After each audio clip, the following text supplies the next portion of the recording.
About Xiefeng. Early life. Xiefeng was born in 1957 and grew up on a farm in Gansu Province, China. His father was a very firm believer in and practitioner of communism, and his mother was a kind-hearted and hardworking farmer. As a child, Xiefeng attended temple with his mother to worship Chinese gods, including the Earth God, King of Dragon God, Erlang God, and others. He learned Taoism from his grandmother, Buddhism from his mother, Islam from a Muslim colleague, and Hindu from some Indians.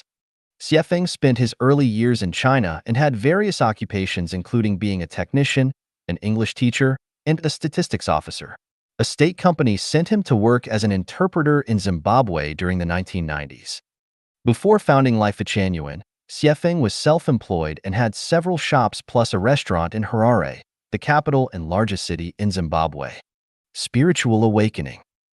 His enlightening experience began after a car accident in Zimbabwe. One day, after he had been driving for many hours on a highway, he fell asleep and crashed his car into a big milestone near a cliff. Magically, incredibly, he survived without any injuries. He did not understand how he could have survived because if his car had gone in only a slightly different direction, it would have rolled over the cliff and he would have died instantly. After that experience, he felt that his old, secular life had died in that car accident, but that his new, spiritual life belonged to some God. He began questioning the meaning of his life as he gradually lost interest in his businesses. He then spent 3 years learning the Bible from Jehovah's Witnesses, occasionally joining them at Kingdom Hall services. However, he eventually felt that he had not found all his answers from that source. For many years, he practiced Qigong every night in order to maintain his health. Moment of Epiphany. Without finding the answers from Jehovah's Witnesses, Xiefeng continued his way seeking for truth in the theory of Buddhism, Taoism, and other philosophies from Chinese ancient wisdom, modern science discovery to meditation on nature phenomena. Then it happened at one night of 1999, when he was reading the Diamond Sutra, he suddenly understood everything. The mysteries of the origin of the universe and humanity, time and space, and what life is, unraveled and became crystal clear to him. An invisible divine force compelled him to write all his discoveries on paper, and that is where Xiefeng Corpus and Chanyuan Corpus came from. Chanyuan Corpus and Xiefeng Corpus. In June 2001, Xiefeng terminated his businesses in Zimbabwe gradually and began writing articles for Chanyuan Corpus and Xiefeng Corpus. From 2001 to 2017, Xiefeng has written nearly 3,000 articles describing the construction of the Life Genuine values system, including the profound truth of the universe, life, time, space, consciousness, non-material structure, and energy, as well as the way to create a new production and life mode for people and guidance articles to help Chanyuan Celestials purify their soul gardens and sublimate their life qualities on the self-cultivation way. In 2010, Chanyuan Corpus and Xiefeng Corpus were published formally through the Hong Kong International Culture Press with the first 1,000 sets of 10 books. Life Genuine column articles on No.1 website have reached 12,880,000 hits as of the end of 2017. Note: No.1 is the most visited website for political commentary and social reporting among the ethnic Chinese population of North America. New Oasis for Life. In 2009, Xiefeng returned to China and founded the second home of Life Genuine, now New Oasis for Life, community. It had been developing quite well, with more than 150 members on 3 farms in Yunnan province. In January 2017, in anticipation of a promising future, Xiefeng changed the community's name to New Oasis for Life. As the founder of Life Genuine, Xiefeng sees that his role is the spiritual guide to reap the ripe crops, initiate and develop the new production and life mode for the new era, and guide Chanyuan Celestials to climb the highest realms of life and life. I have an ideal. Shuefeng. Translated by Trans Unlimited and edited by Care. Following the footprints of immortals, sages, oracles, and saints, I have crossed and trekked numerous treacherous mountains and rivers. Roaming all through the wilderness of soul, I have been spreading the message of the greatest Creator. The wishes of God and Buddha and the expectations of oracles and saints have converged to form my ideal, which is as clear and bright as the shining sun and can be food of thought for you to meditate over. Human beings have been trekking along a long path soaked with blood. Jesus and Sakyamuni have revealed to us that in the universe there are many higher spaces of life, and have earnestly and tirelessly admonished us not to go astray from the great road of life. Numberless immortals, sages, oracles, and saints have exerted their utmost effort for the happiness of mankind. Their souls are still shining brightly over us, warning us not to act against the law of nature and wishing us to live a happy life. However, blinded by the dense fog of civilization, mankind has been straying further and further away from the great road. I want to kindle a beacon of hope to light up the endless darkness, bringing mankind a ray of hope. I want to create an oasis out of the vast and isolated desert, offering an auspicious and harmonious habitat for life on Earth. I want to build a land of spirit and soul out of the boundless ocean of flaunty material prosperity, leading to the land those people who yearn towards the greatest creator, love life and nature, and possess beautiful human nature and soul, and making them eternally severed from the abyss of sufferings. I will shepherd them safely to the thousand-year world to enjoy the wonderful time of the millennium. The people favored by God and Buddha are still miserably shackled in spirit and soul. In this bustling world overrun with desire for material acquisition, people with a purer and better heart are more prone to spiritual and psychological tortures and cannot afford even a moment of peace and quiet. Every place reeks of putrid smells. What meet the eyes are wickedness and evils that have gone unpunished. Man's tremendous amount of legal articles and religious teachings are powerless to avert the depravity of morality and the prevalence of wickedness. The viciously misleading evil soul and the junk thought have taken up the throne of truth.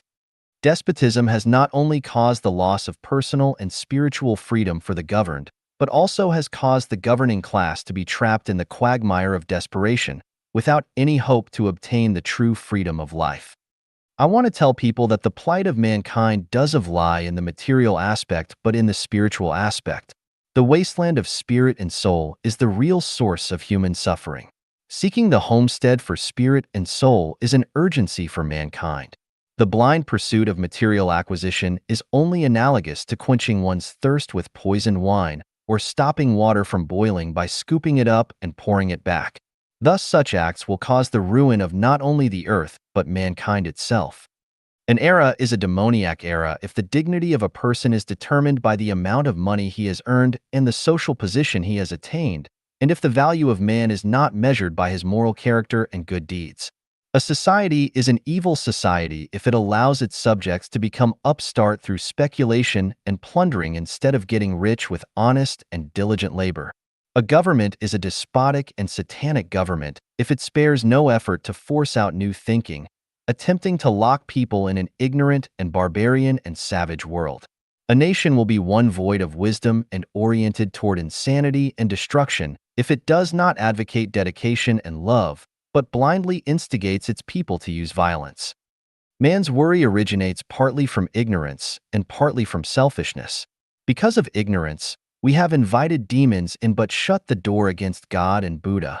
Because of selfishness, we have chosen wickedness but abandoned righteousness. A lot of good ideals and kind moralities are often snuffed out in the cradle. The desolation of soul is the optimum soil to breed junk thought and religious plague. Today, people are engulfed in information. Television, networks, newspapers and magazines, books and lectures are infusing mountains of information into us, far more than we can digest, thus causing the indigestion, malnutrition, and ill health. The pursuit of knowledge has become a morbid thirst. The more we attempt to swallow down unthinkingly, the less we understand. Various media have become the fertile soil to cultivate ignorance and manic and blind adherence. Having no beliefs, no principles, no wisdom, and no spiritual perception, those literati have made up rancid articles under the pretense of maintaining stability, advocating reform, carrying forward culture, inheriting legacies, publicizing morality, and promoting benevolence, and under the disguise of adhering to belief, cultivating oneself, pursuing freedom, and fighting despotism. They have fabricated so much cultural garbage and so many spiritual drugs that it is impossible to clean them all up. The roughly manufactured scum has become our daily food for thought, which has directly distorted our values, destroyed our human environment, and polluted our pure heart.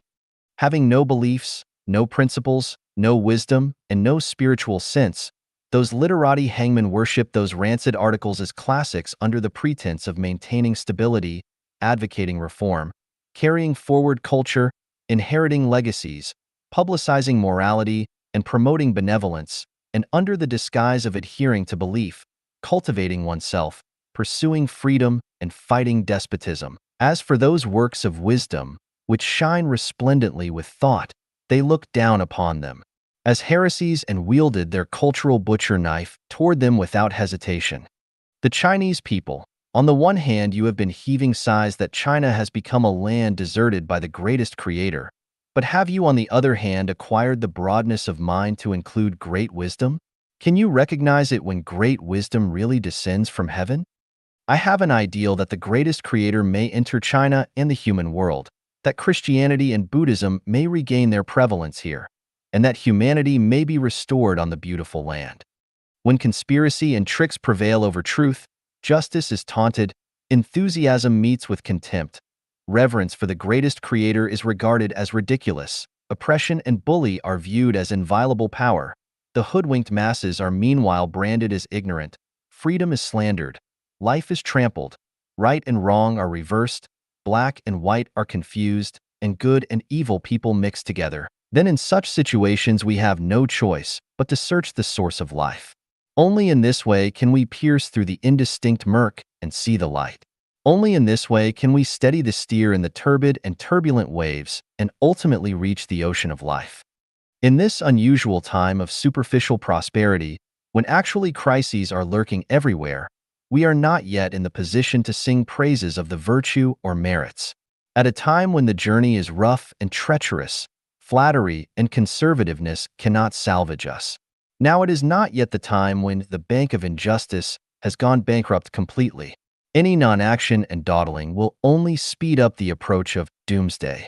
We will only eventually lose our beautiful homestead and splendid future if we are only capable of destruction and are incapable of construction, if we don't know how to repay other people's favors and are only bent on vengeance, and if we only want to acquire from others and do not know how to dedicate to others.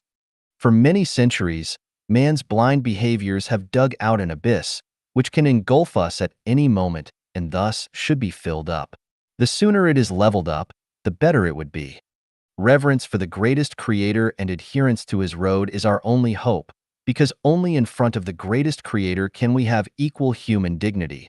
Because we should worship the greatest creator so that our mind can possess soul, our knowledge be transformed into wisdom.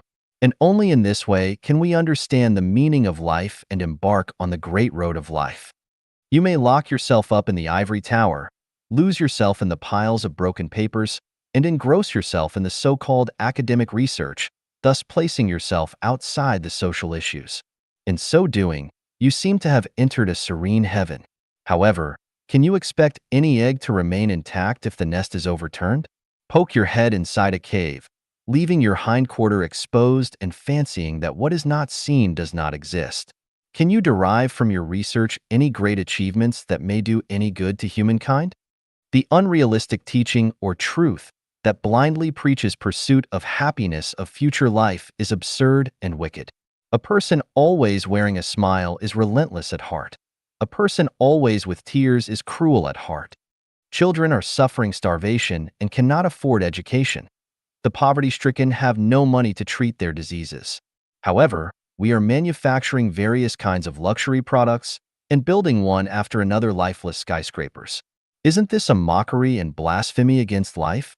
If our neighbors have no freedom, we ourselves cannot obtain complete freedom. If our brothers are suffering starvation, we cannot swallow the dainty food in our mouths. If people in the remote areas are crying, we will not be able to enjoy quietly the comfort and luxury of big cities. I have an ideal. I will lead those who truly yearn towards the greatest creator to life genuine and transform the jarring hullabaloo into a fraternal movement and play a convivial symphony of life.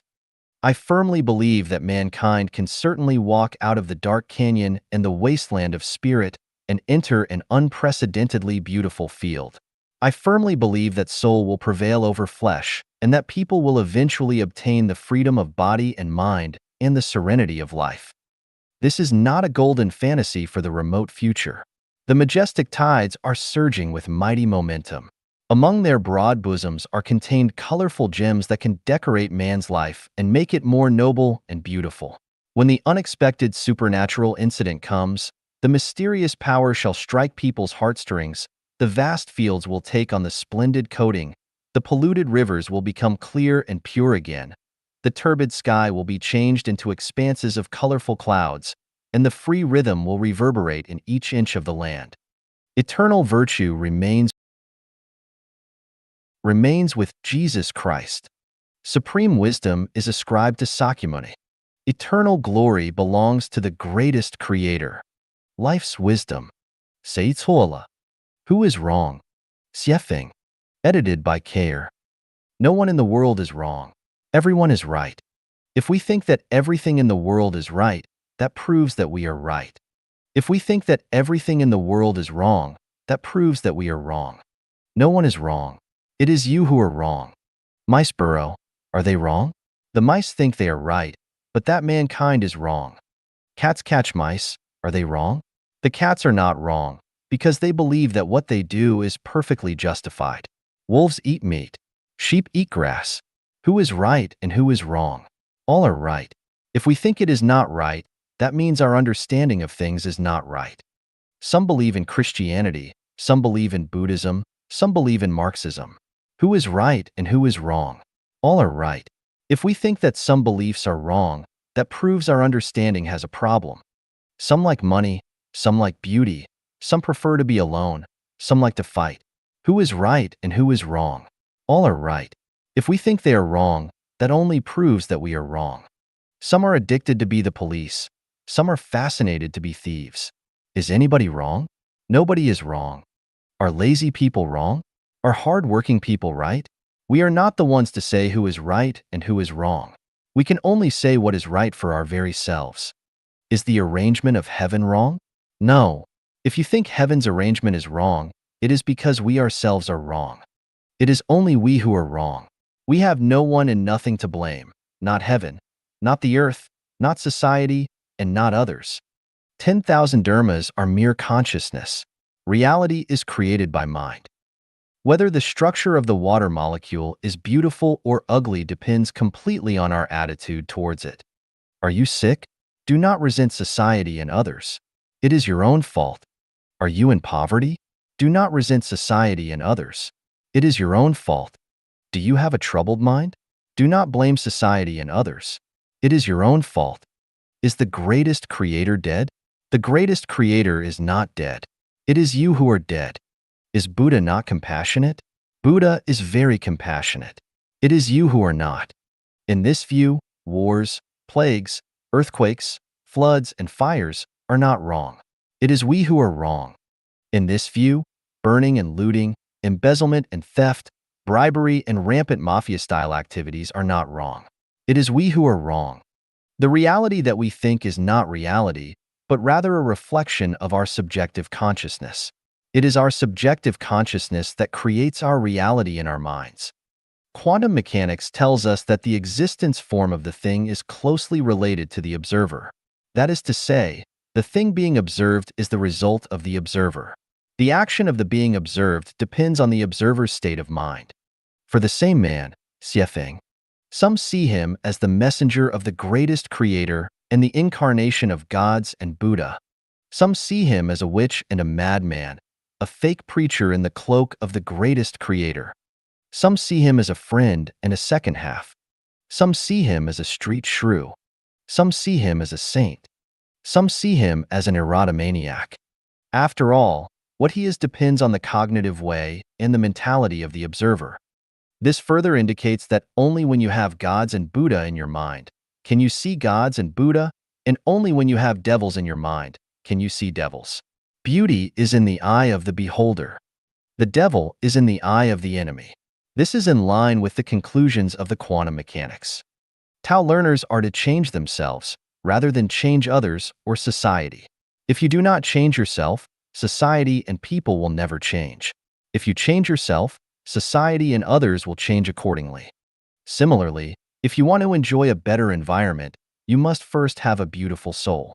If you do not have a beautiful soul, you will never have a beautiful environment. This is one of the 8 secrets of life. If we want to live in the 1,000-year world, we must first acquire consciousnesses and souls that are fit for the 1,000-year world. Once we get these consciousnesses and souls, it will be as easy as rolling a log for us to enter the 1,000-year world. The difficult thing is not that we cannot go, it is that we cannot adjust our thinking because thinking has inertia. Laziness and unwillingness to engage in in-depth discussions and thinking are commonalities for people. Letting our thinking run according to convention is the easiest and simplest, but it has no future. Do you want to get rid of your immediate dilemma? You must first realize that you are wrong. The plight before your eyes is the objective reflection of your false consciousness. If your false consciousness remains unchanged, then your immediate plight can never be clear of it. Even if you escape from this predicament, the next predicaments will arrive unceasingly and in quick succession. It is only when you realize your mistake that you can find the right direction in which to go. It is only when you understand that the world is not wrong that it is you who are wrong, that you can see the ultimate goal of life. And only when you know the ultimate goal of life, that your life can go to the higher level. Do you want to jump off a building and kill yourself? Jump. You can go to hell after the jump. Do you want to cultivate Tao and become immortal? Do it. You can go to heaven after the cultivation. Do you want to suffer? No problem. Just go on a wild goose chase and stick to your narrow mind and just think you are never wrong. Then you can expect suffering and torment. Do you want to be joyful and blessed? No problem. Just open your mind and engage in unconventional thinking. Just realize that you are wrong, and then you will have infinite joy and blessings. Did I say wrong? Who is wrong, you or I? I know I am wrong, but are you right? 走出绝望. Escape from despair. 写评. Edited by Care. Fear can hold you prisoner. Hope can set you free. The Shawshank Redemption. Each year, hundreds of thousands of people in despair commit suicide, while each day, tens of millions in despair struggle to survive. It has been this way in the past, and it continues to be this way now, but it does not have to be this way in the future. Natural disasters do not make people despair, nor do hard material lives. Rather, people only despair when they have mental and spiritual trauma, and when they have the consciousness of seeing no better prospect. Mankind must rise from despair. The despair of life, the despair of mind, the despair of soul, and the despair of consciousness. People's desperation is not the intent of the greatest creator, or of gods, Buddha, the celestials, or of saints and sages. It is the product of people's mysterious consciousness, both the individual consciousness and the collective consciousness. Everyone must start from within themselves in order to escape from despair. To escape from the desperation of our minds is the key to escaping despair. Death may befall anyone at any time, and if we do not remove the threat of death from our consciousness, whether our life is brilliant or bleak, it will be a tragedy and an illusion in the end. How do we change life's tragedy into a comedy? How do we turn life's adversity into prosperity? How do we turn the bitter wine of death into the sweet nectar of life? The first reality about life is that death is not the end of life. People attain the quality of celestial beings through self-refinery and self-improvement and then go to live in the heaven of life. The 1,000-year world, the 10,000-year world, and the Elysium Island continent. Heaven is not an illusory conception of religionists to anesthetize people's hearts. Rather, it is true reality. To clarify this point, we must understand that what had been a mystery of life is no longer such. To this end, not only have Jesus, Buddha, Seth, and even ESP already revealed the answer to us, but Life Genuine has also done the same, and with greater details. As long as you enter Life Genuine, you need to give up your inherent mindset and open your heart. I am sure that you can understand this holy yet simple mystery. Prophet Muhammad, PBUH, taught us, "If it be that ye can pass beyond the zones of heaven and earth, pass ye. Not without authority shall ye be able to pass." This coincides with Lao Tzu saying, "Heaven's net is broad and wide, with big meshes, yet letting nothing slip through." The way to avoid the nets above and snares below is to seek Tao. What is authority? What is Tao? In short, it is the greatest creator.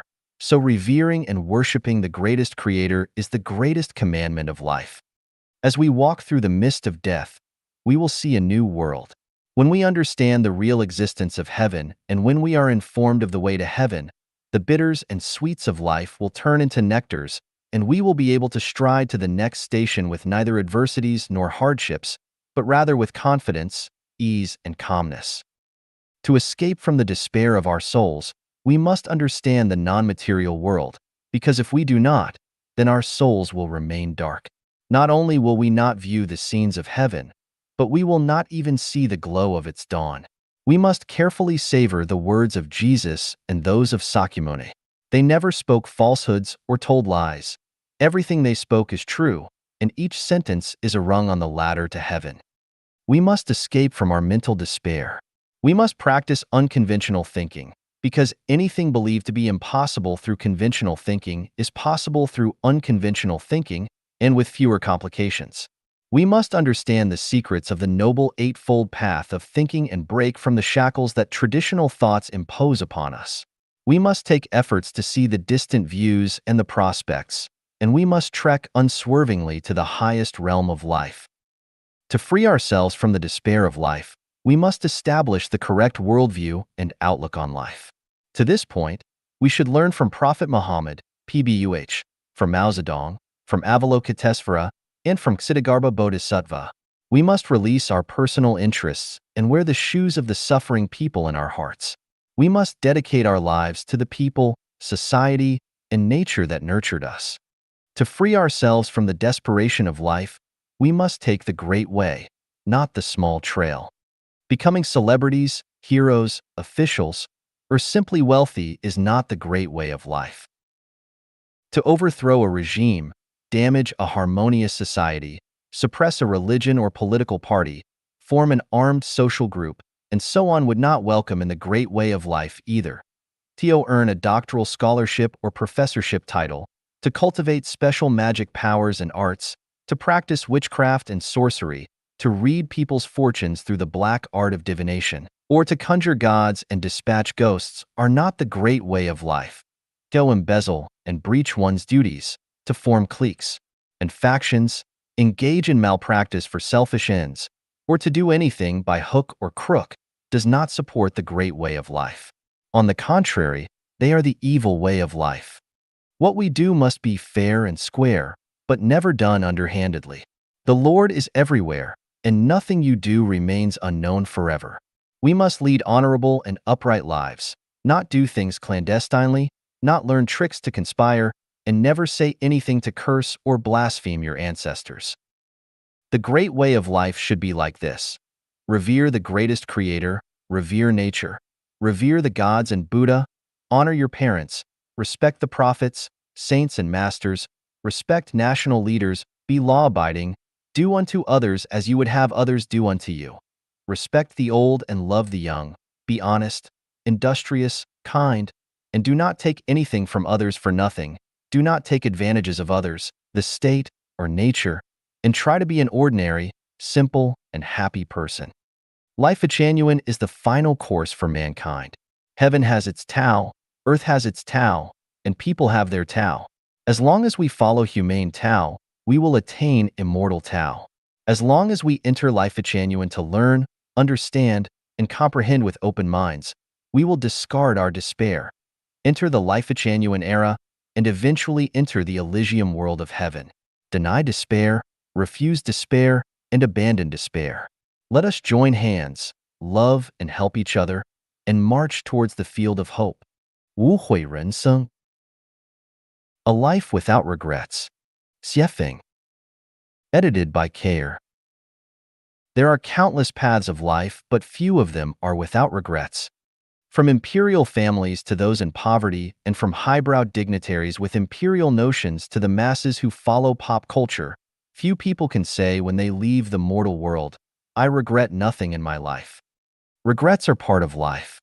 Remorse and distress interweave into life as people advance dauntlessly, trying to pursue an optimum life through one attempt after another. Philosophers, religionists, and politicians try to navigate through life with efforts to make them work without regrets, and although everyone begins to fight for their ideal life from the time they are born, almost all eventually leave the world with regrets and emotional scars. Which way leads to a life without regrets?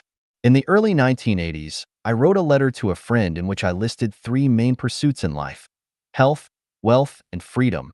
However, I have found that even after having achieved these goals, I am still far away from that life without regrets. Today, I view having a life without regrets as one which realizes these five ideals. To connect one's own life with that of the source life. In this case, no matter how short one's life is in this mortal world and no matter what hardships or splendors they might traverse, their life will always remain connected with eternity, and a much more magnificent picture will manifest itself in the end. In this way, their life will have no regrets. To accept one's fate as it is.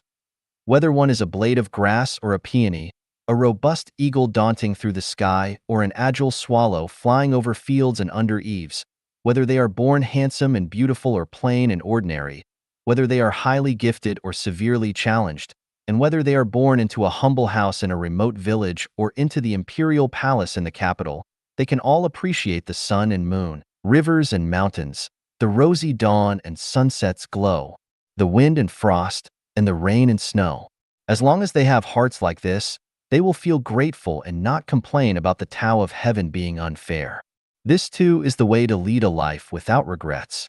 To create joy in one's life through hard work, as busy as a bee working cheerfully. No matter how much spiritual or material wealth they create, no matter whether the fruits of their labor are enjoyed by many or few, they must keep working sincerely. They must not expect to be extremely rich and noble, or to earn great fame and recognition. As long as their blood, sweat, and tears drip into the soil along their natural paths, they can all be proud to say, "I have tried." In such a case, their life will have no regrets. To act in accordance with one's nature. It is a life's eternal error to imitate and emulate others. A lady from an illustrious family has her special charm as a daughter from a humble family also has her qualities. Urban city dwellers have their style while countrymen have their pure beauty. The rich have their problems, but the poor have their happiness. Delicacies have beautiful tastes and colors, but plain tea and simple food have rich nutrition. And extraordinary people have special gifts, but ordinary folks also have their advantages. To dream one's dreams and enjoy their pleasures, to take things as they are and act in accordance with one's nature, neither to force one's actions, follow fashion, nor compare themselves with others, to love what one loves and hate what they hate, and to treat oneself sincerely are all necessary if one is to enjoy a life without regrets. To do their best at everything they do. Whether it is to support their parents and rear their own children, or to help their siblings, friends, and neighbors, and seek public benefit. As long as one does their best, they will have no regrets. Our parents brought us up and their love is higher than the mountains and deeper than the sea. Every child wants their parents to enjoy their twilight years and to show their filial piety every day. But there are many things beyond our control and few can do absolutely as they wish. Parents understand this. And as long as they have tried their best, they will have no regrets. Children are our future and our ideal, and every parent wants their children to enjoy wonderful and successful lives. But wishes are wishes and reality is reality. Even one's fingers are of different lengths and weeds will grow in flower gardens. No one can expect perfection, but as long as they have done their best to rear their children, they should have no regrets regardless of what happens. There is nothing anyone can do when their children complain and resent them, but those who have done everything to the best of their ability will have no regrets. No one should ever carry more burdens than they can bear, nor force themselves to do the impossible. To act to one's capability and to do their best is to realize a life without regrets. We can certainly run on, but as there is no perfect life under heaven, why should we pursue one? All things created by the greatest creator are strewn in random order, but at distinct levels. As long as we obey the arrangements of the greatest creator, fulfill our obligations as human beings, and advance along the track of human nature, then whether our life shows favor or adversity or is bright or dark, ours will be a life without regrets. 灵性人生, the spiritual life. 写评, January 10th, 2006. Translated by Shidai and edited by Care. Life on earth can be divided into three categories: the mortal life, the wise life, and the spiritual life. Those who live for money, food, status, fame, and friendship are leading mortal lives. A full 80 to 85% of all people endure these types of lives. Those who live to pursue truth, spiritual wealth, honesty, kindness, beauty, love, and creating harmonious societies are leading wise lives. About 5 to 10% of people lead these types of lives. Those who live to revere the greatest creator, comprehend the mysteries of Tao, supreme enlightenment, and the highest state of life are leading spiritual lives. Only about 2 to 5% of people are gifted to lead these types of lives. Spiritual lives are extraordinary lives. This tiny percentage of people who lead spiritual lives have only the greatest creator in their hearts and minds. They never use their own wisdom or cleverness, but follow their hearts to live. They have no religions and do not put their hopes on any nations or special leaders. They have established unbreakable relationships with the greatest creator, and though they live on earth, their hearts are already transcending through time and space and traveling toward the kingdom of the greatest creator. They are retiring and unassuming, forgetting their own lives and wholeheartedly walking on the way of the greatest creator. Their hearts are full of peace and light. These people are the seeds of heaven and the essence of humanity. If you want to follow the spiritual path, the best road is to follow Jesus Christ's teachings. All teachings from Jesus Christ are telling people to walk on the way of the greatest creator, which is also the mission and sole purpose of Jesus Christ's coming to earth. Let us listen to the teachings of Jesus Christ in order to live this spiritual life. Jesus answered, "I tell you the truth. No one can enter the kingdom of God unless he is born of water and the Spirit." John 3 verse 5. Jesus answered, "Everyone who drinks this water will be thirsty again. But whoever drinks the water I give him will never thirst. Indeed, the water I give him will become in him a spring of water welling up to eternal life." John 4 verse 13. Jesus declared, "Believe me, woman, a time is coming when you will worship the Father neither on this mountain nor in Jerusalem. You Samaritans worship what you do not know. We worship what we do know, for salvation is from the Jews. Yet a time is coming and has now come when the true worshippers will worship the Father in spirit and truth, for they are the kind of worshippers the Father seeks. God is spirit, and his worshippers must worship in spirit and in truth." John 4 verses 21 to 24. Do not store up for yourselves treasures on earth, where moth and rust destroy, and where thieves break in and steal. But store up for yourselves treasures in heaven, where moth and rust do not destroy, and where thieves do not break in and steal. For where your treasure is, there your heart will be also. Matthew 6 verses 19 to 21. So do not worry, saying, "What shall we eat? Or what shall we drink? Or what shall we wear?" For the pagans run after all these things, and your heavenly Father knows that you need them. But seek first his kingdom and his righteousness, and all these things will be given to you as well. Matthew 6 verses 31 to 33. Enter through the narrow gate. For wide is the gate and broad is the road that leads to destruction, and many enter through it. But small is the gate and narrow the road that leads to life, and only a few find it. Matthew 7, 13 to 14. Not everyone who says to me, "Lord, Lord," will enter the kingdom of heaven, but only he who does the will of my Father who is in heaven. Many will say to me on that day, "Lord, Lord, did we not prophesy in your name, and in your name drive out demons and perform many miracles?" Then I will tell them plainly, "I never knew you. Away from me, you evildoers." Therefore, everyone who hears these words of mine and puts them into practice is like a wise man who built his house on the rock. The rain came down, the streams rose, and the winds blew and beat against that house. Yet it did not fall, because it had its foundation on the rock. But everyone who hears these words of mine and does not put them into practice is like a foolish man who built his house on sand. The rain came down, The streams rose, and the winds blew and beat against that house, and it fell with a great crash. Matthew 7:21-27. And so I tell you, every sin and blasphemy will be forgiven men, but the blasphemy against the Spirit will not be forgiven. Anyone who speaks a word against the Son of Man will be forgiven, but anyone who speaks against the Holy Spirit will not be forgiven, either in this age or in the age to come. Matthew 12:31-32. Then some of the Pharisees and teachers of the law said to him, "Teacher, we want to see a miraculous sign from you." He answered, "A wicked and adulterous generation asks for a miraculous sign, but none will be given it except the sign of the prophet Jonah." Matthew 12:38-39. The kingdom of heaven is like treasure hidden in a field. When a man found it, he hid it again, and then in his joy went and sold all he had and bought that field.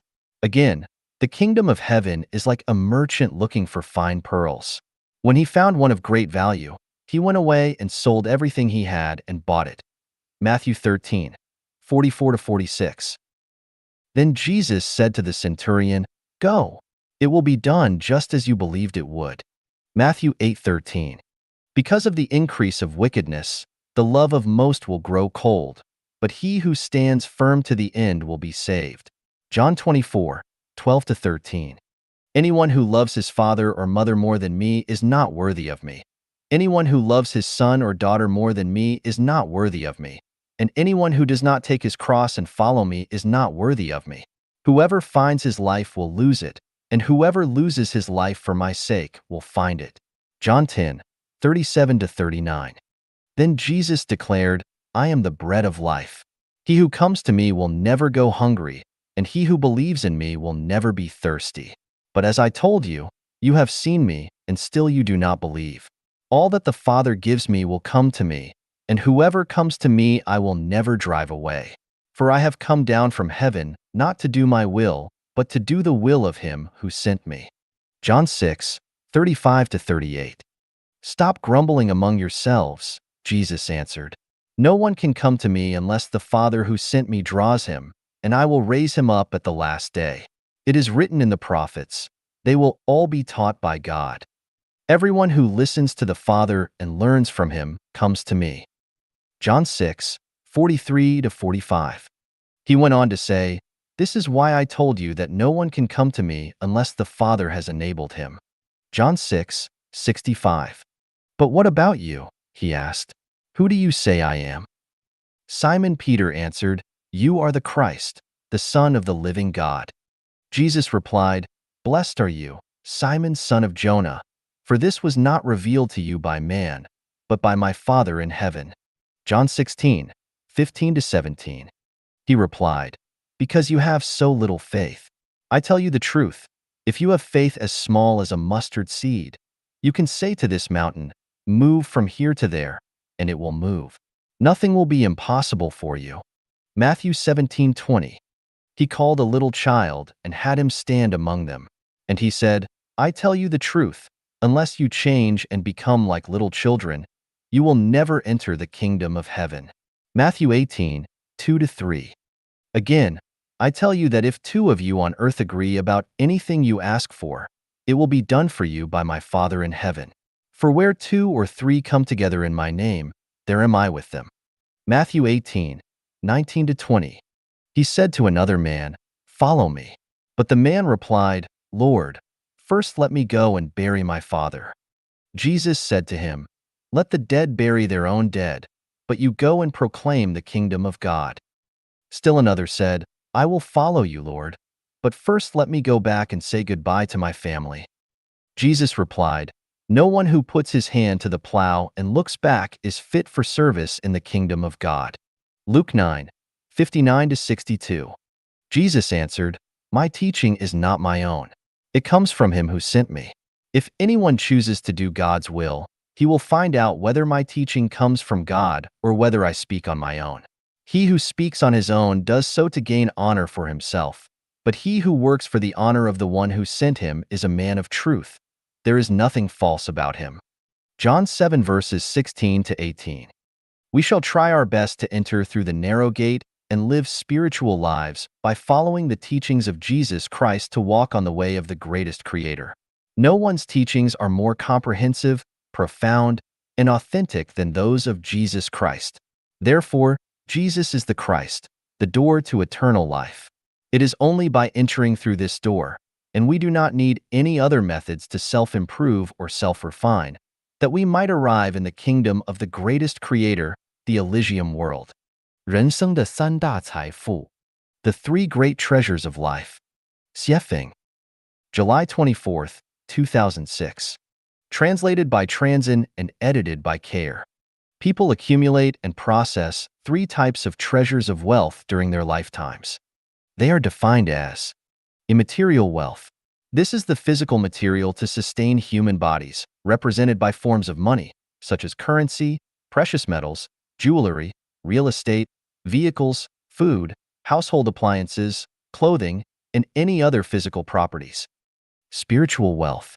This includes those elements that enable consciousness, including wisdom and understanding, and all mental activities to remain healthy, free, uplifted, comfortable, and blessed through attributes such as knowledge, skills, experiences, family affection, friendship, love, religions, groups, states, reputations, positions, and so on.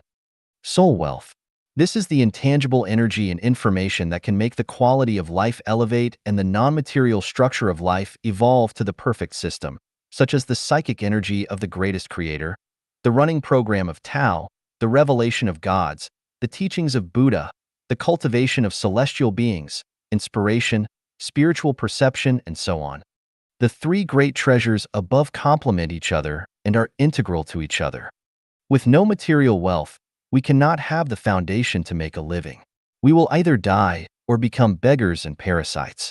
Our bodies will not rest, our hearts shall not be at peace, and our undertakings will fail.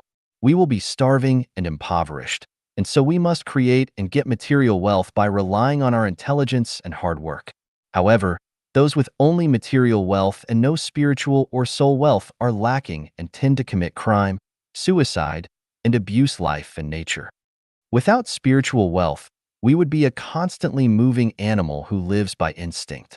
The lack of ideological wealth would make us lonely, bored, and empty, and we could not reach a state of joy and blessing, and our mentality would be twisted and distorted, suppressed, hot-tempered, eccentric, and prone to go to extremes. However, those with only spiritual wealth but with no material or soul wealth are lacking, prone to being liars, to talk big and fool along. They are likely to do things stealthily, be opportunistic, and become parasites who love to eat, drink, and have fun, as well as careerists and schemers.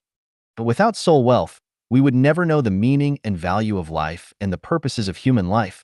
We would not be able to establish the right worldview and outlook on life, and our values would be confused. Not having belief and faith would be like walking through the black of a starless night with low spiritual perception and living a muddled life like a walking corpse. However, those with only soul wealth but no material or spiritual wealth are also lacking. They are likely to be possessed by devils, dwell on spirits and deities, fortunes and disasters, and to play with concepts. They look ghost-like and are obsessed and maniacal.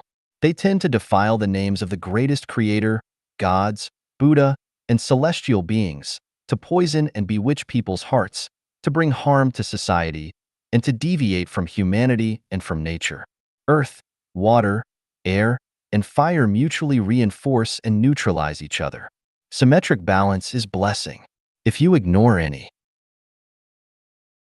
single one of the three great treasures, you will not be able to obtain a perfect life and will walk on a deformed life. Road. The perfect life should be as such. To learn knowledge and skills lifelong, based on the experiences acquired through hard and honest work, getting a constant, proper amount of material wealth, but never taking the pursuit of material wealth as life's ultimate purpose, lest we become slaves to material wealth. To love nature, cherish family affection, friendship, love, to honor our good reputations, to comprehend the revelations of gods and Buddha, to listen to the teachings of saints and sages, to revere nature and the greatest creator, to constantly self-refine and self-improve, to never stop trekking and climbing to the highest realms of life and develop to perfection, to take the way of the greatest creator and pursue the three great treasures, giving neither up nor going to extremes with either, but controlling the balance, having peaceful hearts and minds. Just like the clear streams falling from the head source while cheering and jumping across valleys and between mountains, winding their way and rushing to the vast ocean while singing all the way. In the end, it is to get wishes fulfilled, debts paid off, connections unbound from the mortal world, and to become extraordinarily refined, to accumulate merits and virtues, to understand the mystery of life, to meet death with joy and excitement, and to ultimately reach the Elysium world. 追赶太阳逃过黑夜 Chasing the sun and escaping the night. Xiefeng. July 10th, 2017. Edited by Kair. It was 6 a.m. on Wednesday, August 19th. We flew west for 2.5 hours from Beijing Capital Airport, PK, to Chhatrapati Shivaji International Airport, BOM, in Mumbai, India, where the local time was also 6 a.m. We then continued to fly west for another 3.5 hours to Harare International Airport, HRE, in Zimbabwe, where the local time was still 6 a.m. We continued to fly for another 7 hours to New York City, where the local time was still 6 a.m. We continued to fly west for another 11 hours back to Beijing International Airport, where we found that the time was also 6 a.m., but it was Thursday, August 20th. We had flown for 24 hours, from 6 a.m. on Wednesday to 6 a.m. on Thursday, but the 24 hours we had gone through were all during the morning, never in the evening, and all the times we saw were 6 a.m. So where did the night go? You may think about where the night went, but the fact is that we are fully capable of leading our lives without nights and can even spin them with eternal mornings, middays, and afternoons. From this, we know the following truth.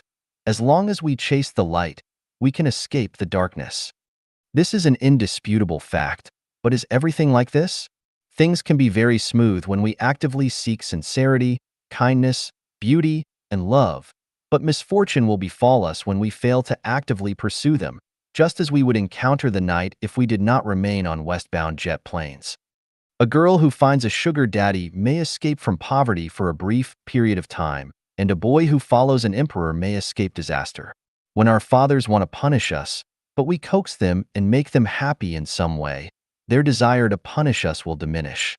The ship we were to have taken sank, but we took a patient with a serious disease to a hospital and missed the ship and also the disaster. Please try to understand this fact.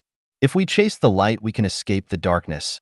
If we pursue happiness, we can be free from misery and trouble. If we pursue the truth, we can avoid falsity. If we pursue beauty, we can escape ugliness. And if we pursue goodness, we will avoid evil. More importantly, if we pursue the celestial islands continent of the Elysium world, we will escape the mortal world. Nights exist, but they have nothing to do with us. The mortal world exists, but it has nothing to do with the people who live in heaven. And here is the fact. If we worship Buddha, then we will attain Buddhahood, and if we seek to be celestial beings, then we will become celestial beings. Those who remain single all their lives will avoid the afflictions that families cause. If we learn from the saints, we will avoid committing crimes, being hunted by the police, and being arrested. If we sit at home for self-improvement, we will miss the car accident. If we attend church or temple services, we will miss being assaulted, mugged, or robbed. If we do not fight in wars, we will avoid the threat of being killed on the battlefield. Chanyuan Celestials of Life-Chanyuan go all out to pursue sincerity, kindness, beauty, love, and the highest realms of life and will escape the darkness, falsity, wickedness, ugliness, hate, and cheating, and escape from the mortal world and from hell. Misfortune and suffering will withdraw farther from us. We will have light when others are in darkness, will be in a land of idyllic beauty when others are being punished by nature, and will be enjoying the kingdom of heaven when others fall into abysses. We are delighted to cultivate ourselves every day and to revere and take the way of the greatest creator. Unconsciously, we avoid a lot of misery and devastation. As long as we hold on to our faith, we will be able to reach the shore of our ideals. Chase the light and escape the darkness. 战略人生 Strategic Life. Xiefeng. Edited by Kair. Using the best building plan, employing the most advanced machinery, mobilizing the best construction workers, and applying the highest quality materials, such as steel and concrete tiles to build a skyscraper on sand, what will happen? The result will be a crushing failure. Why? Because there was a strategic error.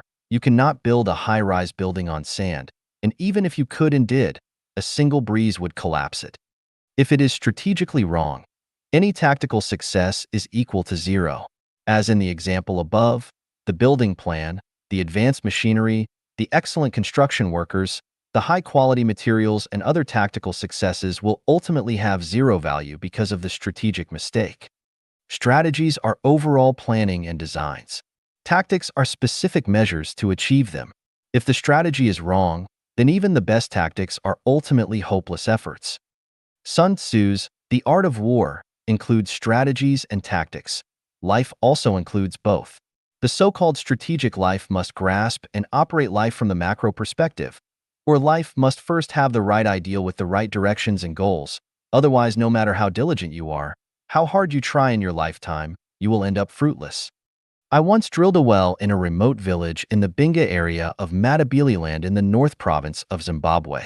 First, I mobilized all the villagers and built nearly 10 kilometers of road, and we cut down the trees that blocked the vehicles along both sides of the road.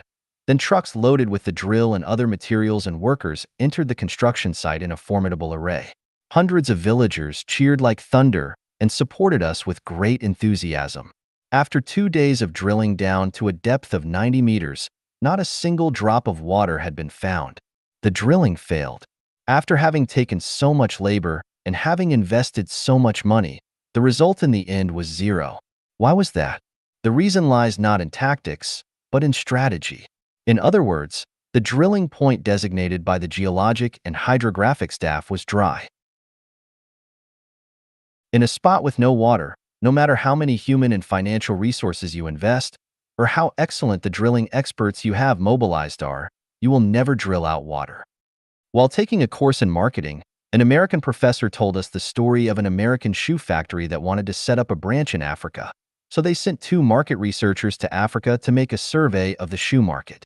One researcher came back and reported pessimistically that there was no market for shoes in Africa because African people did not wear shoes.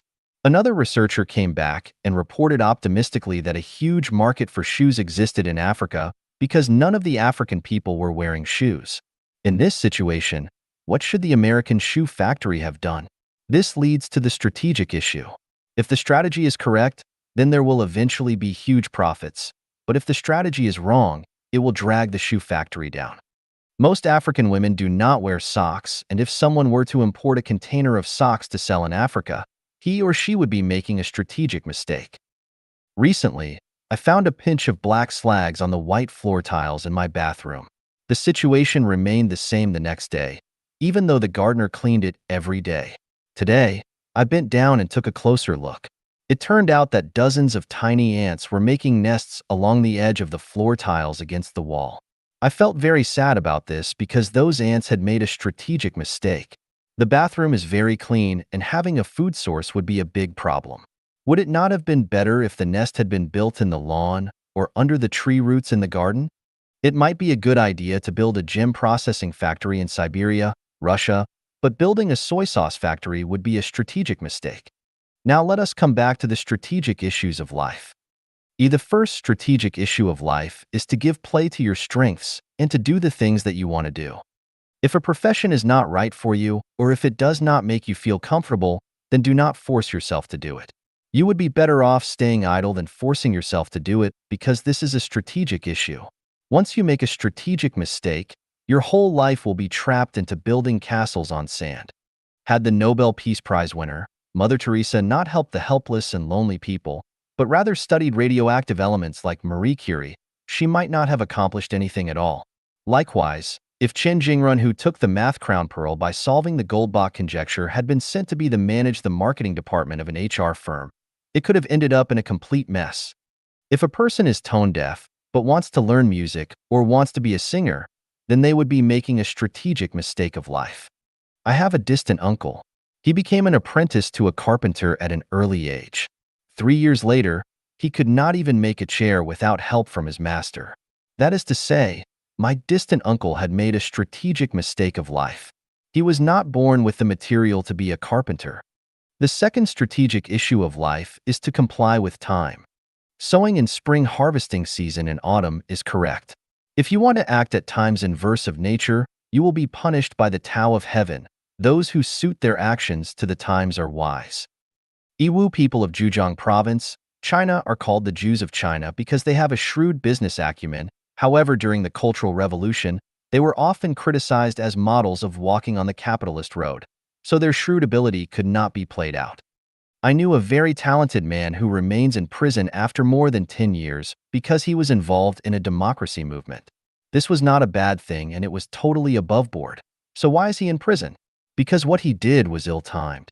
In other words, he wanted to pick and eat his watermelon before it was ripe, and he made a strategic mistake. By the third strategic issue of life is to always place yourself in the right position and not to overstep. If it is your duty, you make sure to be conscientious and earnest to do it well, and never to try to shirk your responsibility. But if it is not within the scope of your duties, keep your mouth shut, do not gossip, and pay no attention, even if the sky falls. What responsibilities do you have as to whether the country rises or falls? You have a responsibility to be a good citizen. According to the teachings of Jesus Christ, why do you look at the speck of sawdust in your brother's eye and pay no attention to the plank in your own eye? I have several colleagues who often criticize the decisions of the leadership as well as the work and behavior of other colleagues. Ultimately, they were a nuisance and could not play out their strengths, and so ended up complaining but unfulfilled. An assistant general manager was very talented and could have had broad future prospects, but because he was too critical of the decisions of the general manager, he was soon dismissed. That is to say, a person, no matter how capable they are, must be sure to place themselves in the right position. Every man should confine himself to his own duties, otherwise, it is overstepping. What is the biggest strategic issue in life? Jesus tells us clearly, "For what a man profited, if he shall gain the whole world and lose his own soul? Or what shall a man give in exchange for his soul?" That is to say, the greatest strategic issue of life is the issue of the soul. From novels, history, and reality, we learn that many people have lost their souls for money and wealth, many have forfeited their souls for power, and many have lost their souls for fame and lust. These are all strategic mistakes of life. Similarly, many people have forfeited their souls for their families, their ethnic groups, their religious or political parties, or for their countries. These people have also made strategic mistakes of life. Everything is but a game. Only the soul is real. The issue of the soul should always be kept in first place because everything revolves around it. In this way, once the key link is grasped, everything else falls into place. Now, everything is clear and everything else in life is to play the game. You have developed a mind which does not abide in form, sound, smell, taste, touch, and dharma. And the Tathagata comes. That is the life strategy of great wisdom and intelligence. 是我们自己出卖了自己的自由. It was we who sold our own liberty. Xiefeng. July 23, 2017. Translated by Treasure and edited by Care. Liberty is supreme and priceless, and it is the feature of life in heaven and shows the level of a life. The more liberty, the more heavenly. The less the liberty, the more hellish. Liberty, love. For my love I will sacrifice life. Thereto I need. For liberty I will sacrifice my love. Pedify Sandor. Is life so dear, or peace so sweet, as to be purchased at the price of chains and slavery? Forbid it, Almighty God. I know not what course others may take. But as for me, give me liberty or give me death. Patrick Henry. Liberty is the greatest wealth in life. Losing it is losing life. Gaining it is gaining life. So, what is liberty? Liberty is the infinite power of a life to use its eyes, ears, nose, body, mind, and tongue while acting with desire but never overstepping it. Seeing what you want is the liberty of your eyes. Hearing what you want is the liberty of your ears. Going where you want and using your hands and feet as you want is the liberty of your body. Saying and thinking what you want is the liberty of your mind, namely the liberty of your spirit and soul. The liberty of your eyes, ears, body, and mind form the liberty of your life. Those who have eyes but are forbidden to see, have ears but are forbidden to hear, have a mouth but are forbidden to speak, have feet but are forbidden to walk, have hands but are forbidden to act, and who want to lead their own lives but are banned from doing so have lives with no liberty. We will not discuss the liberty of gods, Buddha, celestials, saints, devils, monsters, or even plants and animals. We will only talk about that of humans. People have very little liberty. In other words, they rarely keep it in full. Why do we not have liberty? Because we sell it. How do we sell it? It is mainly sold through three channels or aspects. Culture. People sell themselves to traditional cultures. They accept traditional cultural values, such as the belief that people should marry when they grow up, but when they step into marriage, they sell their own liberty. Traditional culture says, never travel far from the company of parents. Then the body has no liberty. Traditional culture says, love your nation and love your people. Come on. They have sold their liberty to their own nation and culture, and so on. Morality. They sell their liberty to their own values and beliefs. Party loyalists and religionists are stark examples. So-called proponents of liberty are actually kidnapped by their morality and sell their liberty to morality. If they sell their liberty to the belief in evolution, then they will not accept the value of creationism. As a result, the survival of the fittest, the law of the jungle, and winners are kings while losers are gangsters becomes their creed of life. It will be hard to avoid the fighting to death, and liberty can't be found anywhere. They need to remember that anyone without liberty is unable to offer it to others, just as the poor cannot bring wealth to others and ugly people cannot bring beauty to others. Mechanism. As long as there are constitutions, laws, regulations, doctrines, disciplines, contracts, and the like which restrict and bind them, people will sell their liberty to that which they set for themselves. Their state is a mechanism. They believe in their state, and they sell their liberty to their country.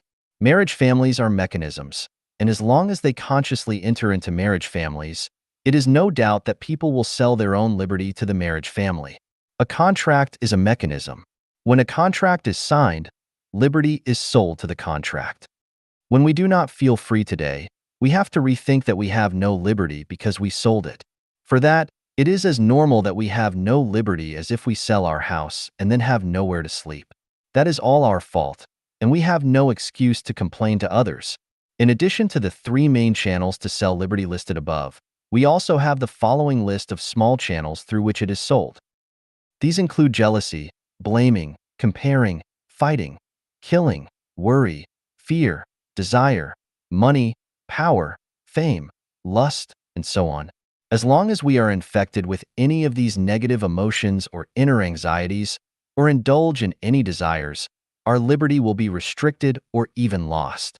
For example, if we fear something that restricts our liberty, then we sell our liberty to fear.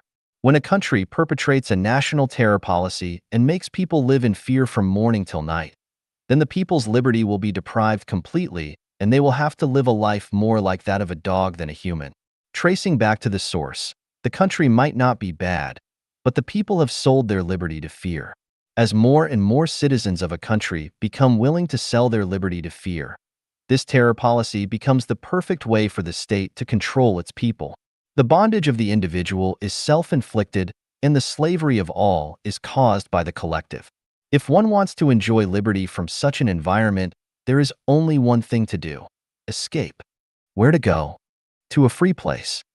If there is no free place on the earth, escape to heaven. 长不大的婴儿. Infants who never grow up. Xiefeng. January 15, 2006. Translated by Treasure and edited by Care. Everyone has a natural attachment to their mother, and no one wants to leave her swaddling cloth. One can drink their mother's milk and feel safe in her arms, so one would ever want to leave their mother's side. However, those who never leave their mothers will never grow up. So if you are to grow up, you must do so. Of course, I do not mean to leave her physically, but rather to leave her spiritually and psychologically, or you will never grow into maturity. Leaving one's mother is painful, but to not do it is to remain an infant who never grows up. Leaving the mother takes these 4 steps. Cutting the umbilical cord. This step is done right after we leave our mother's body. Weaning. This step is forcefully done when we transition from being babies to becoming children. Cutting loose from home. This step usually happens when we marry. Cutting the emotional attachment. This step is gradual and melts away as our mothers leave the mortal world. This is as natural a process as it is an uncontrollable one, and it describes our growth process. This is not being heartless, it is simply our journey of life. Many people have left their mothers in form, but not in essence. Their mother complex is transformed and demonstrated in other ways. When we were young, we thought that we could not survive without our mothers, and when we grew up, we felt that we could not endure without our states. People all over the world defend their states. National defense is designed to protect the mother state, and so military expenditures on national defense worldwide is alarming. This is an unnecessary waste. If people around the world had no states, civilization could ascend to a much higher level, but people are attached to their mother states, and no one wants to wean. The ideal of the absence of the state is not a fantasy, and if everyone were to become Chanyuan celestials, then states would naturally disappear and they would become historical memories. The more powerful and intrusive that states become, the more contradictions and conflicts that they inflict upon their people, the heavier that the burdens they place upon them always become. Therefore, the absence of the state is the ideal dream of the sages and saints of mankind. The role of religion is in fact the mother's role. The feelings of religious believers to their own religions are actually the subconscious reflections of infants' attachments to their mothers.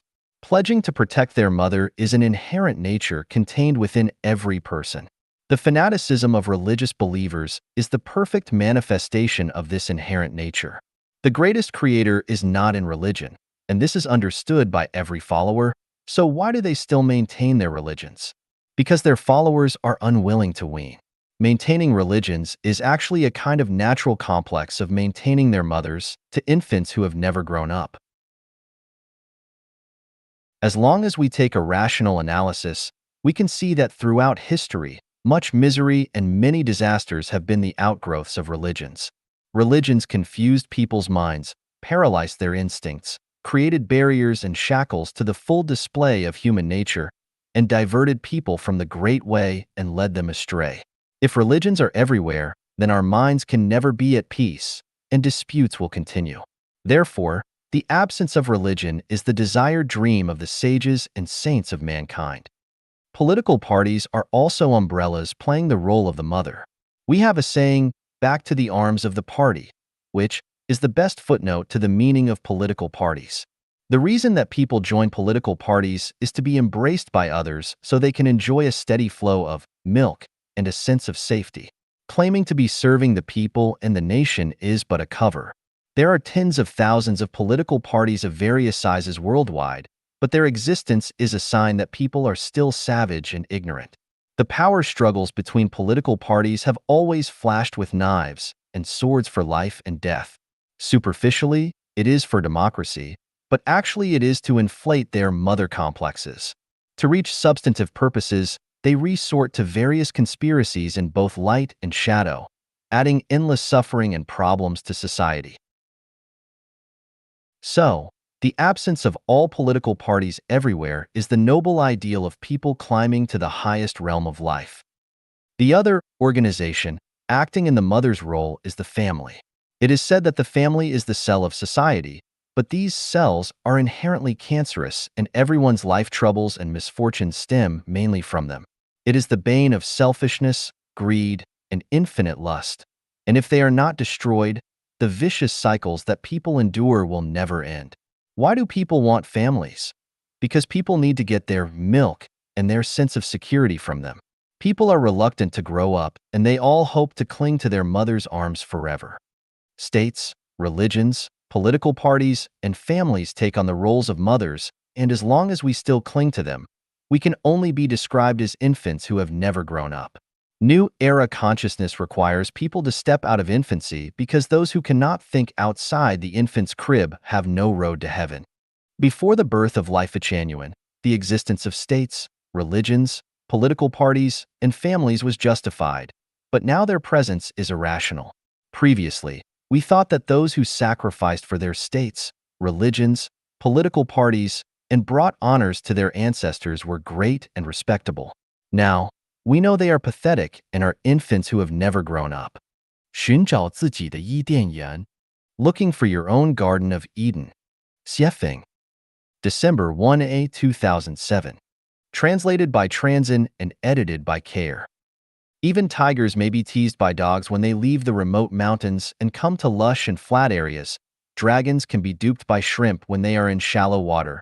Camels along the coast are harder to ride than donkeys, and domestic captive phoenixes are worse off than chickens. The tiger is the king of the mountains, but tigers can only give play to their power and prestige in the mountains. Once they come down to the plains, a pack of wild dogs will dare to tease them.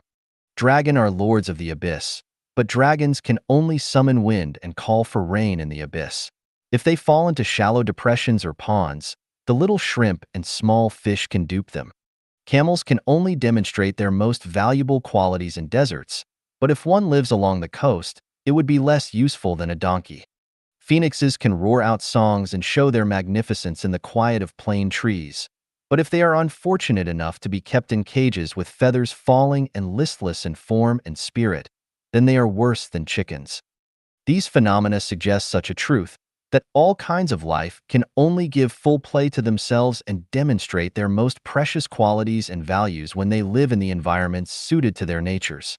If they are unfortunate to live in an environment not suited to their own characteristics, not only can they not play out their strengths, but they might even be teased and duped by other creatures around them.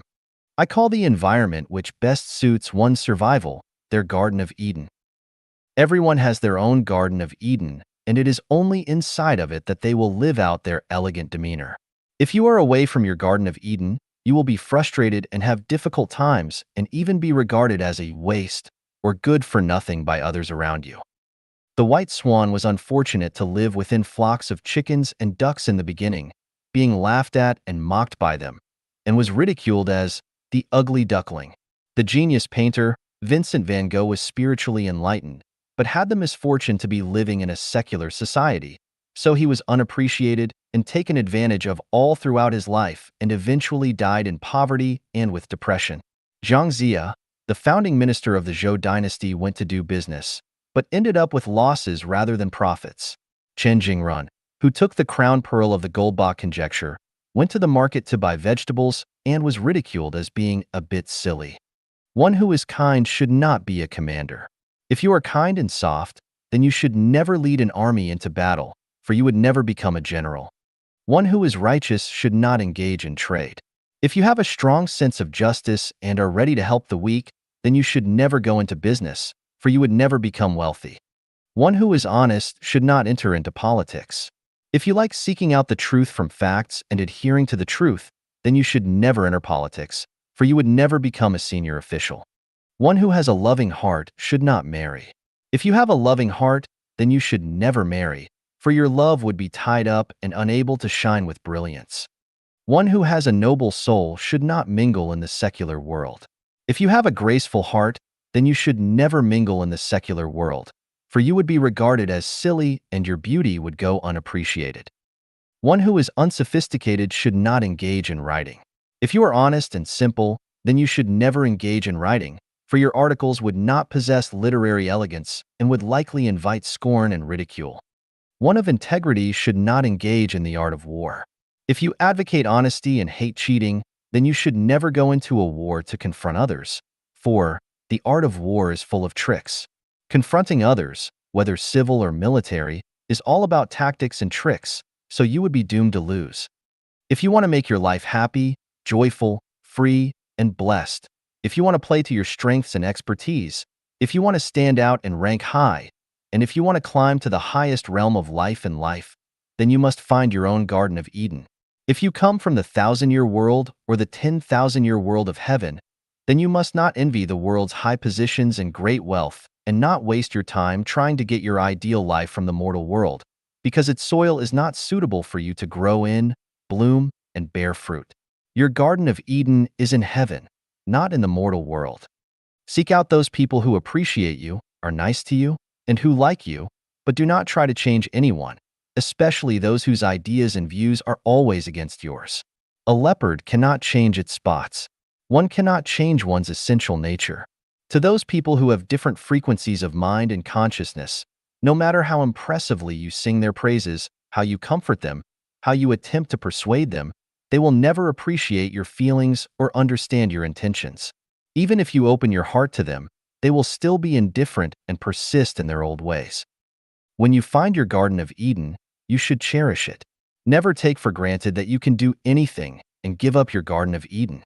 There was a division commander who battled like a fish in water and was very capable when he was in the army, but he grew proud and conceited and thought he would be capable in any environment. So he left the army and entered into civil administration. There, he expected to play a great role, yet after years of rushing about, he suffered setbacks everywhere and could not achieve anything. The hero in the army became good for nothing during peacetime. Why? Because he had left his own Garden of Eden. Never assume that cacti can grow everywhere or can please everyone. That which comes easiest is the most valuable. However, that which comes easiest is the mostly likely to be ignored and undervalued. The greatest creator has given each of us a chance to access their Garden of Eden, but many of us do not pay due attention and do not value and understand their nature as much. Many people get it and then lose it. It is easy to lose than gain. What a pity. Look for your own Garden of Eden. I hope that everyone will find their own Garden of Eden. Abandonment is an achievement. Xiefeng. Translated by Treasure and edited by Care. Abandonment is an achievement. Xinding Celestial. It seems that abandonment is an achievement is a contradiction, but it is actually great wisdom, though beyond the ordinary people's comprehension and imagination. It embodies an ingenious realm, a boldness of vision that looks far ahead and aims high above the common and vulgar, a tactical strategy to have the situation well in hand, with great will to reach the top. The more you possess, the more trouble you have. It seems that will be much easier to abandon something at the proper time. If we constantly pursue possessions but refuse to ever abandon them, those possessions will become burdens and encumbrances. One who wishes to take a long trek to appreciate the attraction of distant scenery must take very little luggage, for the more they take, the more tired they will become, the slower their journey will go, and the less likely they will be to reach their destination. Life is but a journey which life travels through in the mortal world. The destination of the journey depends entirely on how far we travel during our lifetime. Those who possess too much in the mortal world will not be able to reach a more wonderful place. If they cannot abandon their possessions, they will only continue marking time with the samsara of the mortal world. If we hold fast to something, we cannot grasp anything else with our hands. If a room is filled with clutter, it is hard to add shiny, new appliances. If our minds are full of wants and desires, our spirits will be so exhausted that we will find it impossible to appreciate a new realm with dense willows and bright flowers or reach a spiritually pure land. Therefore, abandonment is an achievement. To abandon the past is to achieve the future. Abandoning a profession frees us to engage in another one. It is only by abandoning private ownership that we can achieve public ownership or even non-ownership. Only by abandoning being a human that we can achieve being a celestial being or Buddha. Only by abandoning the mortal world can we reach the fairyland. Only by abandoning the traditional family that we can enter the new oasis for life, and only by abandoning the state that we can enter the great unity. Abandon, abandon, abandon. Open a door and others will close automatically, but close a door and others will open automatically. As with a woman, when single, men will flock to her actively, but once she becomes engaged or married, they will stay away from her. Xinding Celestial's full quote was, "People say that it is tiring to live. Why might life be tiring? Because they are unwilling to abandon, and they always want more.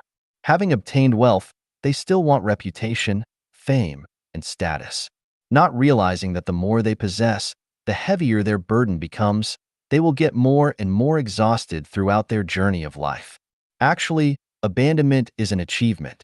Anyone who wants to lead a relaxed and free life in the mortal world must learn to abandon. Only continual abandonment will lead to continual transcendence. What should we abandon as people? That depends on where we want to go. If we want to go to hell, of course we should abandon sincerity, kindness, and beauty, so that we can gain falsity, wickedness, and ugliness.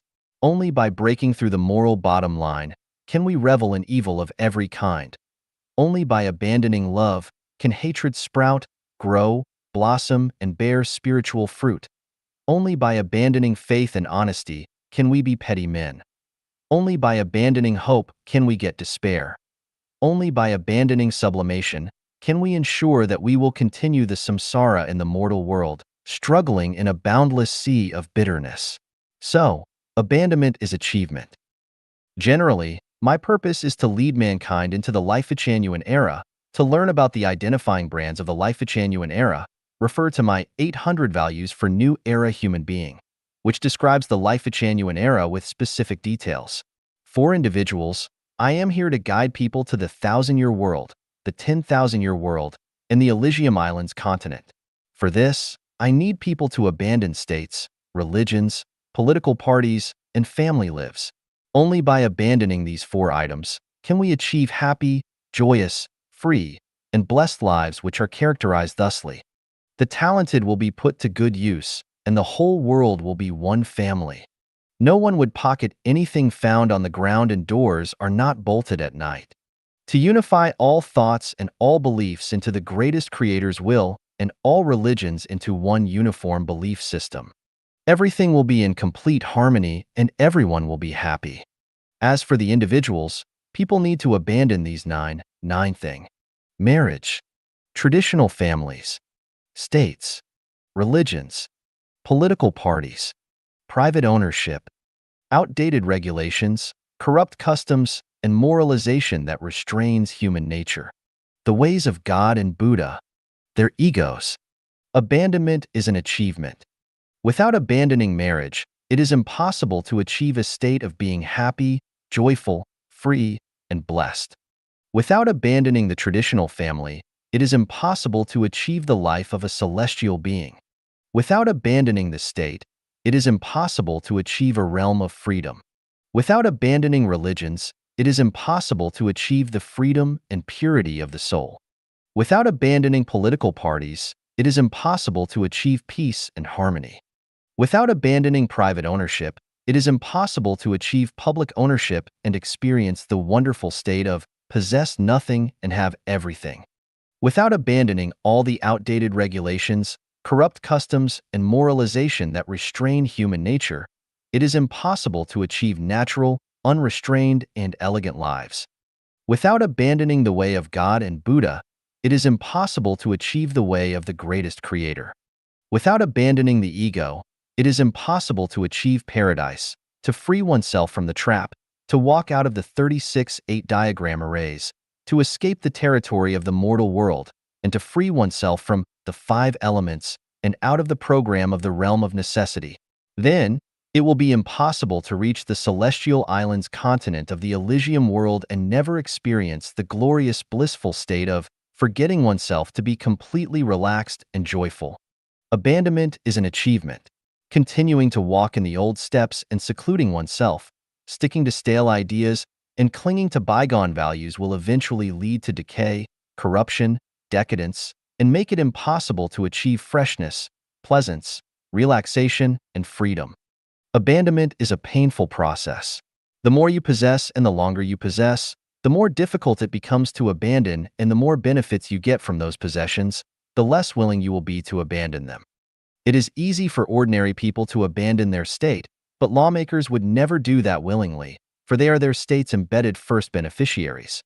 It is easy for a new follower of a religion to disenfranchise, but not for priests and ministers, for they are the embedded first beneficiaries of their religion.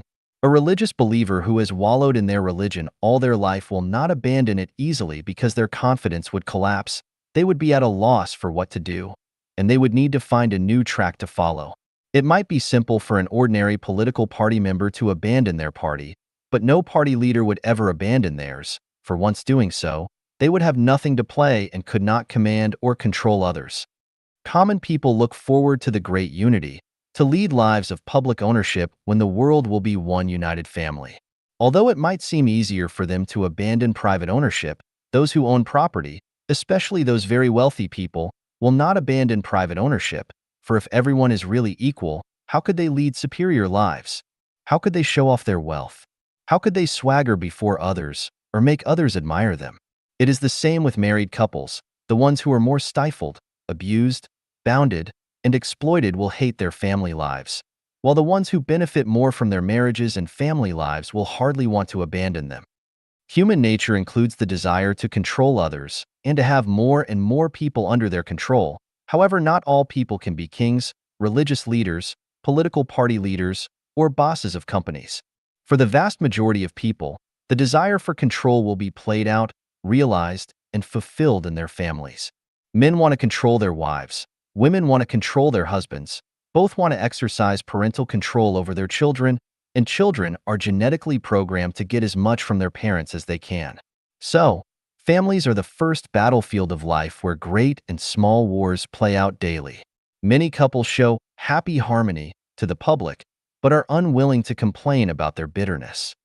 In fact, you will always suffer from the pain that comes along with possessing anything. The more you possess, the more pain you will suffer. In this world, it is the kings, presidents, religious leaders, political party bosses, and wealthy capitalists who endure the most pain. It is they who cannot even lead peaceful lives day or night who are the most deserving of pity. Abandonment is an achievement. Abandonment is a great magic weapon to obtain mental and spiritual growth and is the best way to sublimate oneself and achieve a bright future. The core teachings of Jesus Christ and Buddha Sakyamuni dwell in it. The freedom and happiness of life and the secrets leading to the realm of heaven dwell in it too. 意识结构能量是宇宙三要素. Consciousness, structure, and energy are the three elements of the universe. Xiefeng, November 18th, 2006. Translated by Treasure and edited by Care. Look at the boundless world. What is caught by our eyes is material structure. Without structure, there is no material. For the various marvelous spectacle of lives, the differences lie in the differences of structures. Structures decide the forms of lives. We can choose the people who we want in crowds immediately because of their distinct structures. We can easily find a peony among many types of flowers because peony structures are distinctive. We identify everything by identifying their structures. The universe is full of invisible energy which only reveals itself by attaching itself to structures. Therefore, all visible objects that we see are structures combined with energy geometrically. Different structures absorb different energies. The wonder of the pyramids lies in their structures. Successful farmers do not grow the same kind of crops in the same fields every year because the land contains nutrients such as nitrogen, phosphorus, and potassium, and different plants require them in different proportions. It is only by rotating crops constantly that the supplies of the various nutrients of the land will be distributed and utilized properly. Solar cookers and water heaters heat water because of their structures. Trains, trucks, and cars carry different loads because of their different structures. Flies, bees, tigers, leopards, and sheep need different foods because of their different digestive structures. Who creates such a great variety of structures?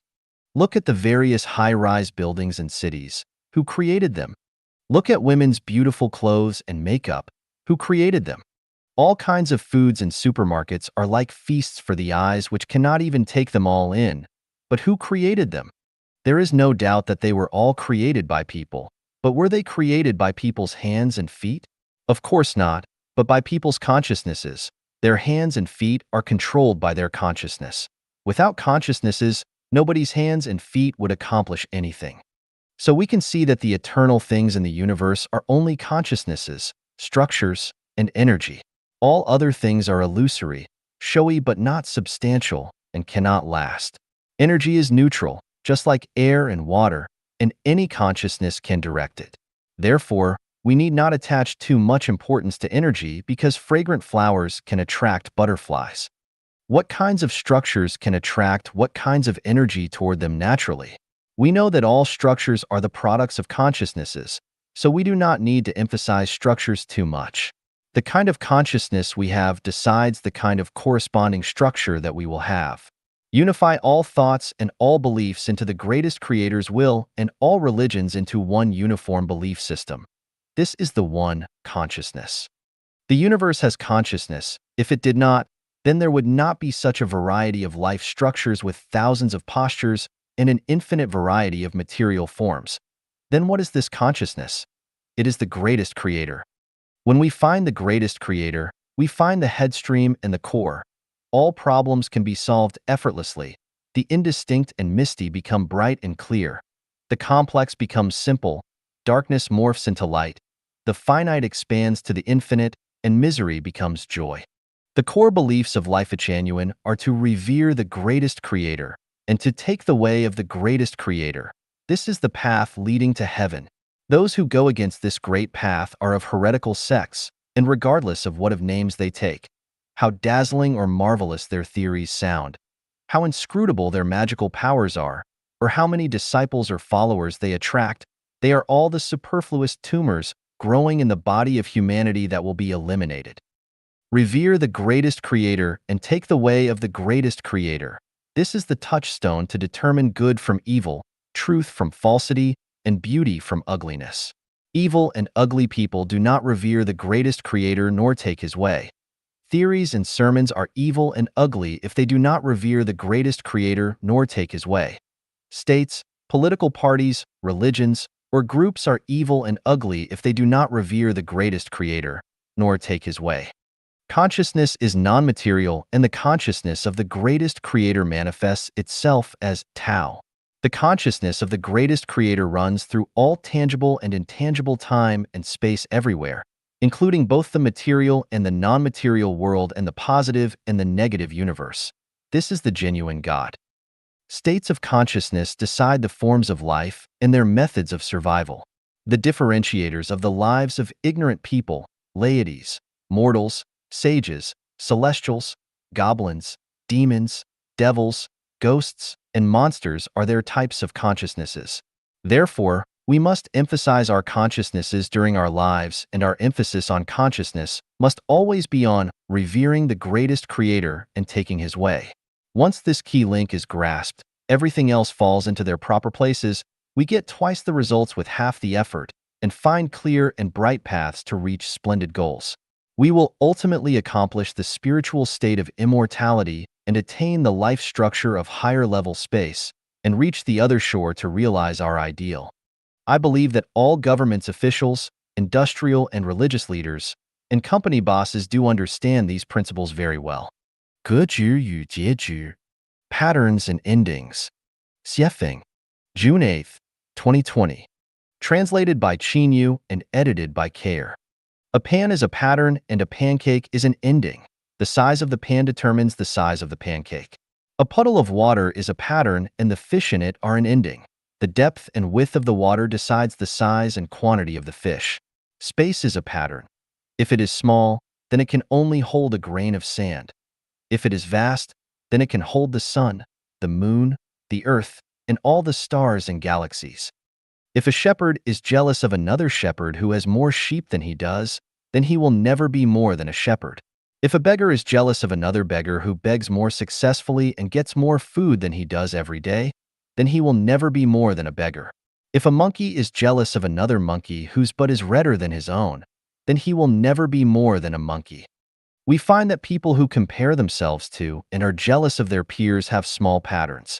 They will always be what they are now because they cannot go beyond themselves. If a person is always comparing themselves with others, then they certainly cannot become a celestial, a Buddha, or a god, because their pattern is that of a human, not that of any of the other three. That is, their pot is the human pot, not the celestial or Buddha pot, so they cannot bake their bigger cakes. A dog who is idle all day except to catch mice has the pattern of a cat and can become one. A wealthy landowner who looks down on the poor has the pattern of a rich man but cannot become a gentleman. A beautiful woman who satirizes people whose appearances are not as good as hers is physically beautiful, but she has the pattern of a thorny vase and cannot become a lady. It can be seen from this that those who look down upon and attack people who are less advantaged than they are generally have very small patterns. Therefore, those who look down upon and bully beggars and peasants in this world have small patterns and small futures. Those who challenge lions and those who challenge mice have different patterns and different endings. Those who challenge an emperor may become an emperor, but those who challenge a beggar can only become a beggar. There is an old saying that peers are enemies. In fact, those who regard peers as enemies do so because their patterns are small. The competition between peers is the cruelest in market competition. Sheep are not satisfied with goats farting, but they are all sheep and they are peers. Yesterday, as I browsed videos on the web, a famous internet figure whom I respected because he had produced several hundred high-quality videos had attacked another well-known videographer who had produced similar content. He said that the other guy was a liar, and this collapsed my respect for him in an instant because he revealed that his pattern was smaller than I had expected. Those with such small patterns cannot let others live and work in peace and cannot let the world be clear and bright. From this, I found a revelation. Those who always praise and inspire others are people with big patterns, but those who always suppress and attempt to destroy others are people with small ones. Those who have really big patterns acknowledge and praise their opponents, and those who praise their enemies have limitless patterns. We can thus infer these conclusions. Those who have bad relationships with their colleagues have small patterns, as do those who belittle others, attack their peers, bully people who are weaker than they are, contend for profit among relatives and friends, like internal strife, and those who like to show off. People with big patterns can endure humiliation on important tasks. A famous example is Han Xian, who was humiliated by being forced to crawl between other men's legs.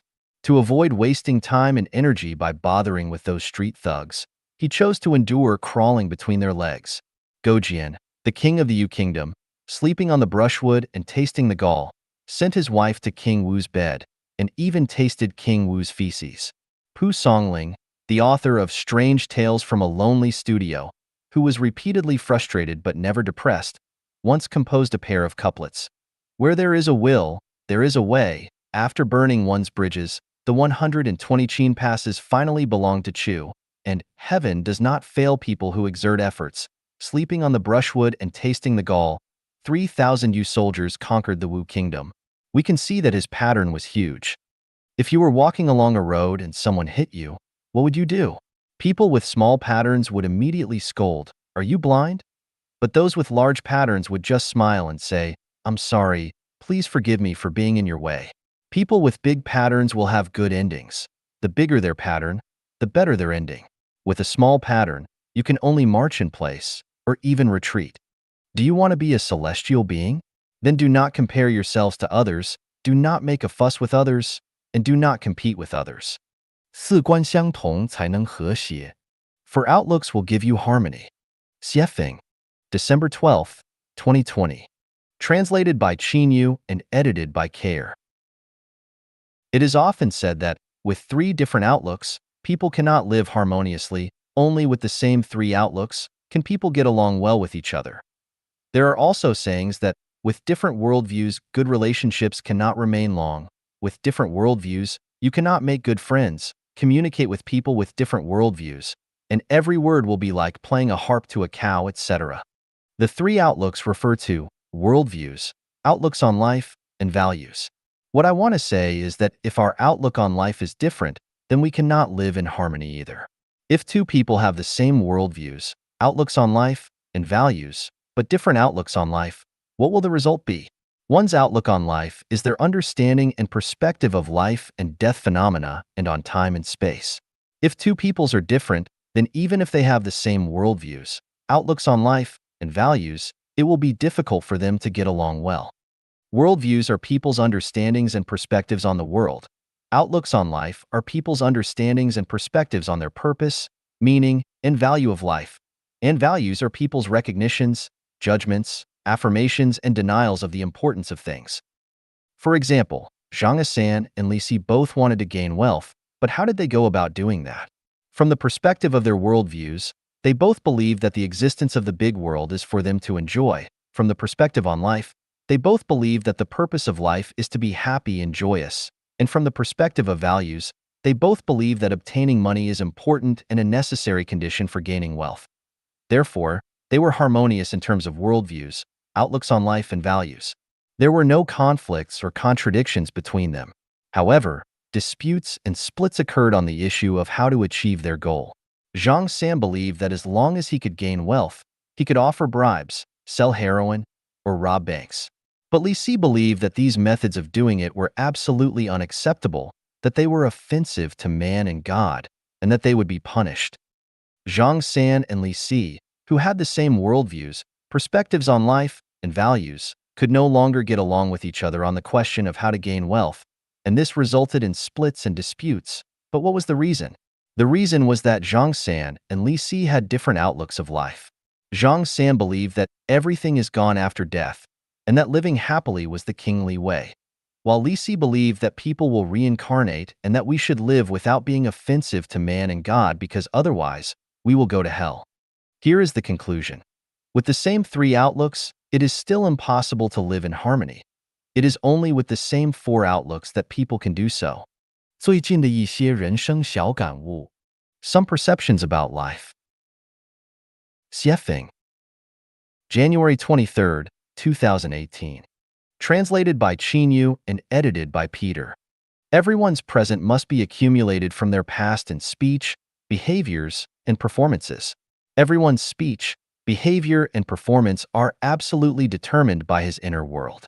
Everyone's inner world is absolutely determined by his upbringing, cultivation, and self-restraint.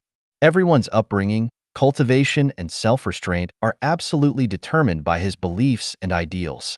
It is inferred from this that the path of life is determined by one's beliefs and ideals. To build the international family, I recently contacted and observed more than 50 communities in the United States and Canada. I also contacted communities in Japan and Portugal. I discovered many interesting phenomena. First, when something beautiful suddenly came, people would always doubt its pure beauty.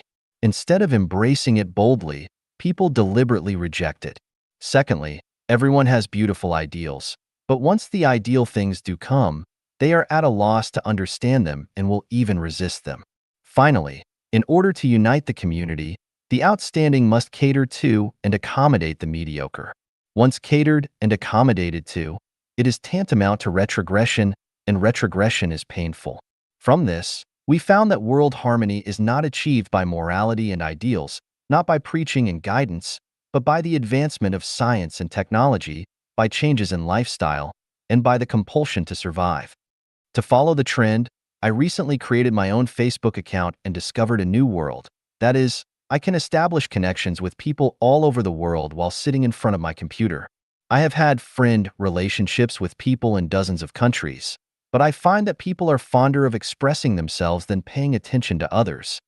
Not long ago, I got in touch with some classmates whom I had lost touch with over 30 years ago. Oh, I was so happy. I hurriedly shared my decades of experience and insights with everyone. The result was that there were very few responses. It was like throwing a stone in a lake that could not splash any water. It gave me the feeling that this generation, born in the 1950s and 1960s, has been swallowed up by the secular world. Except for enjoying their later life, actually waiting for death, this generation has no more enthusiasm and passion for life. They will not make any special contributions to the civilizational sublimation of this world. If they make any contribution, it is nothing more than sticking to tradition, restoring old ways, and attacking new ideas. I pay close attention to the natural changes in the world every day and find that no place on the earth is absolutely safe. It is either severely cold or tormented by scorching heat, besieged by floods, or scorched by drought, submerged by volcanic ash, or struck down by an earthquake. It either meets with a mudslide or encounters an infectious disease. It is either scorched by wildfires or plagued by wars. It is either blown down by a hurricane or engulfed by a typhoon. It is either shrouded in smog or ravaged by pollution, and it is perilous everywhere. Disasters will befall from time to time. I keep a constant eye on the changes in social ecology, and I found that none of the so many presidents and political elites around the world can come up with a path or plan for the development of human society that the people all over the world will agree with. From this, I feel that truly creative wisdom does not come from the brains of heads of state, but from the people.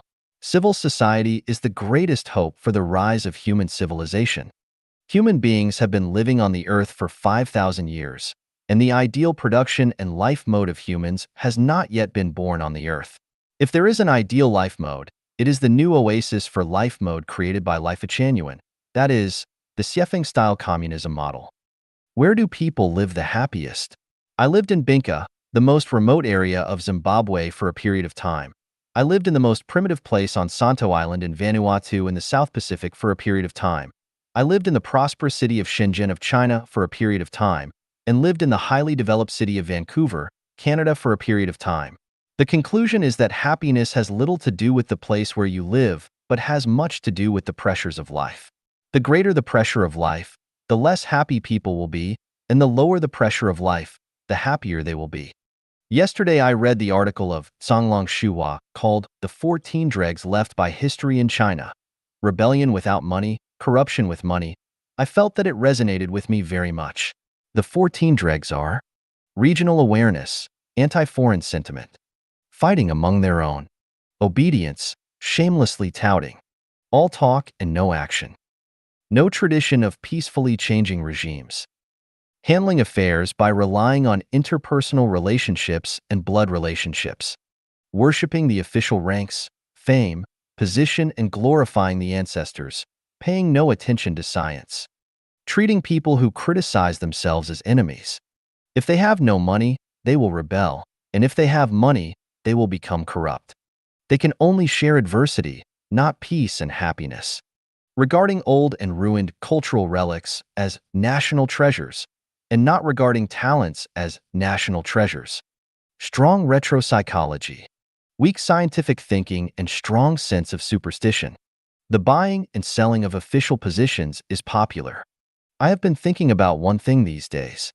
Everyone wants to live well, but after investigating history and observing the status quo, we must ask, how many people have lived an ideal life? From the emperor and president to the common people, from historical celebrities to current stars, from high-ranking officials and billionaires to workers, peasants and peddlers, from experts and scholars to illiterates and thieves, from African blacks to European and American whites and to Oriental yellow people, very few people have lived in happiness on their own. The current human race has a history of nearly 5,000 years, but most people have not lived an ideal life. What is the problem? After observation, I came to the following conclusions. Everyone does not know what kind of life they need. They are just drifting around.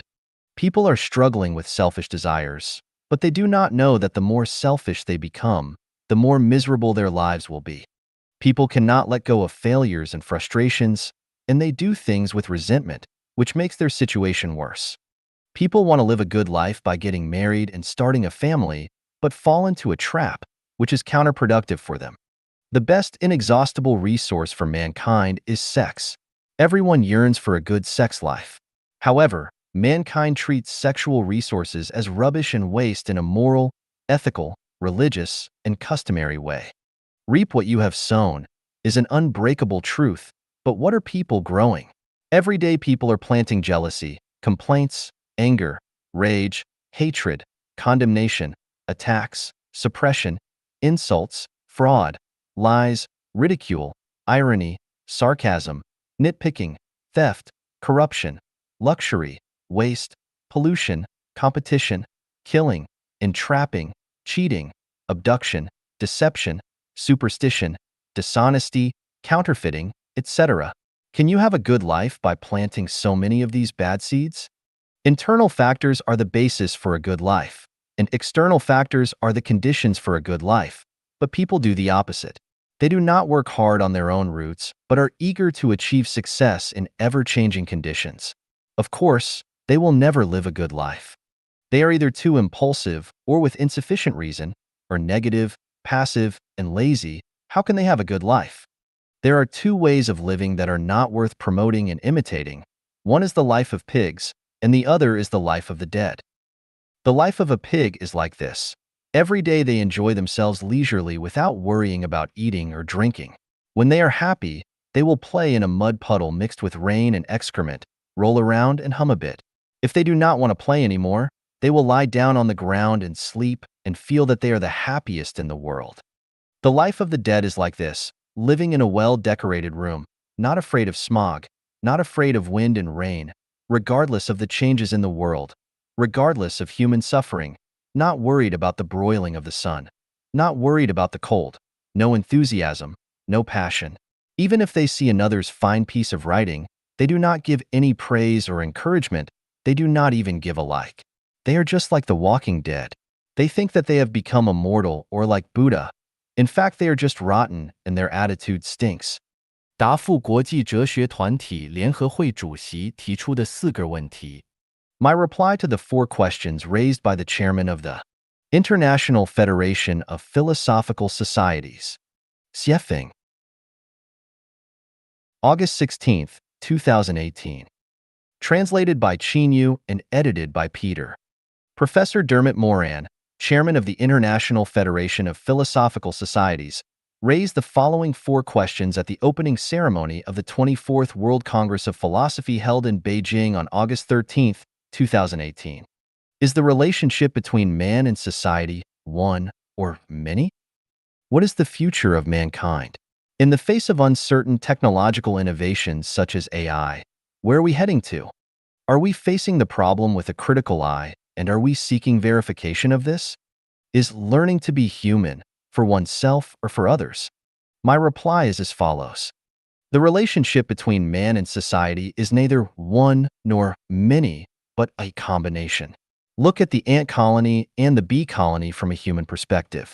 The relationship between each ant and the colony is the relationship between the individual and the whole, the relationship between the cell and the body. If the whole disappears, the individual cannot survive. If the body perishes, the cells die. And without the individual, there is no whole. Without cells, there is no body.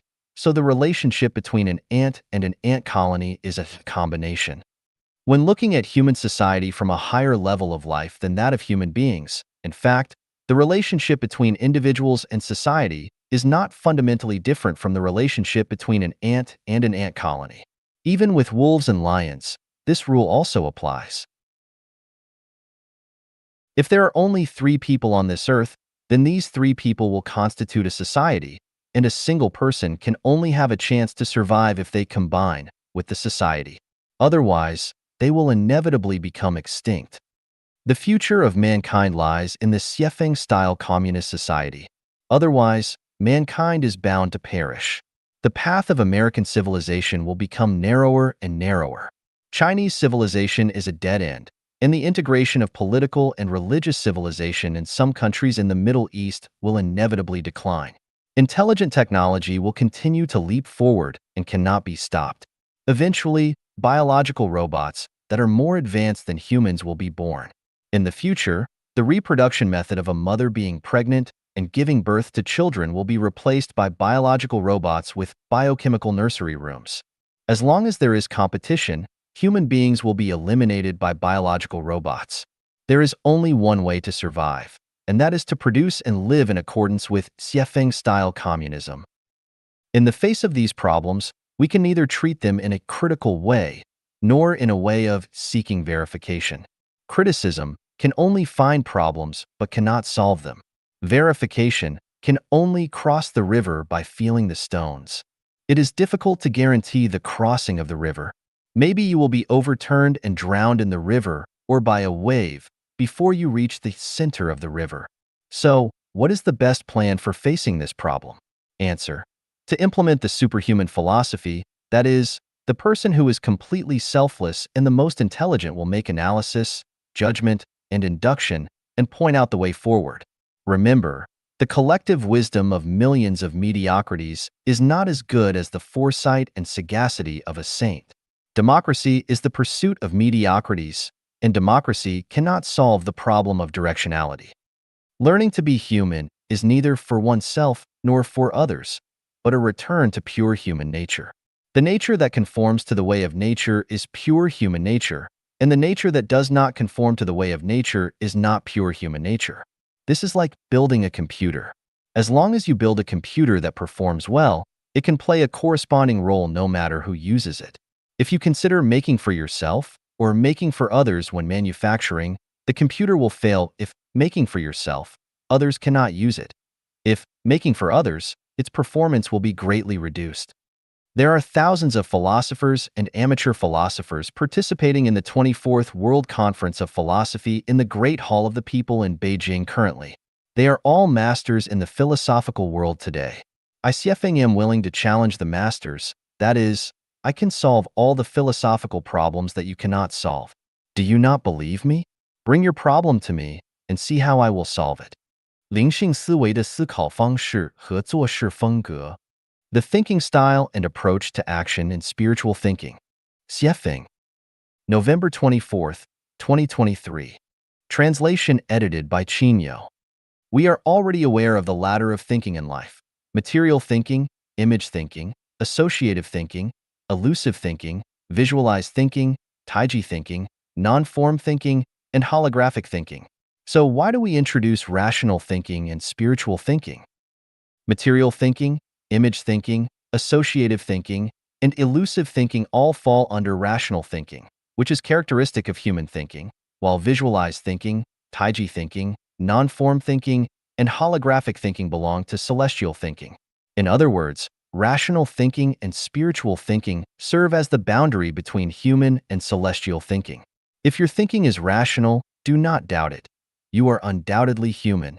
If, however, you contemplate and handle everything from the perspectives of visualization, taiji, non-form, and holography, without a doubt, you have transcended the ordinary and become celestial. Put simply, if our approach to problem-solving starts from the perspectives of materialism, imagery, association, and illusion, focusing on resolving the issues of survival such as food, clothing, shelter, transportation, and addressing life's inevitable challenges like aging, illness, and death, as well as securing respect, dignity, and a good reputation, and even aspiring to be admired or worshipped, then that is rational thinking, the thinking of humans. Spiritual thinking disregards these factors. Spiritual thinkers primarily consider whether their approach to handling affairs aligns with the will of the supreme life, the Creator, and whether it is consistent with their ultimate goal. In other words, spiritual thinkers make the will of the greatest Creator their own desire and the principles of Tao their guiding rules for action, without considering the benefits to themselves. They ponder whether their actions would please the greatest Creator. For instance, if the Holy Spirit tells you to live in the desert, a spiritual thinker will joyfully head to the desert without hesitation, thinking, "Oh, this is a revelation from the Holy Spirit. I believe in the Holy Spirit, so I should go live in the desert." It's that simple, direct, and straightforward. However, a rational thinker would never think or act in this manner. A rational thinker would ask, "There's no water in the desert, wouldn't people die of thirst? What if there's a sandstorm that buries the house? Live in the desert? Are you insane?"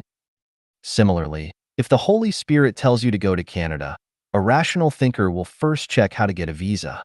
After finding out that applicants need a bank deposit and monthly bank transactions, and realizing they have neither, they would decide, "Forget it, I don't meet the requirements." But a spiritual thinker wouldn't bother checking the requirements or listening to others' advice. They would immediately start the application process. At this point, you might wonder what the Holy Spirit is and how to know if it's a revelation from the Holy Spirit. Let me explain. The Holy Spirit is not a person. It's the voice within us or the greatest driving force we feel in our hearts. This driving force must bring us joy and excitement, not pressure or fear. You might think that spiritual thinkers have simplistic minds.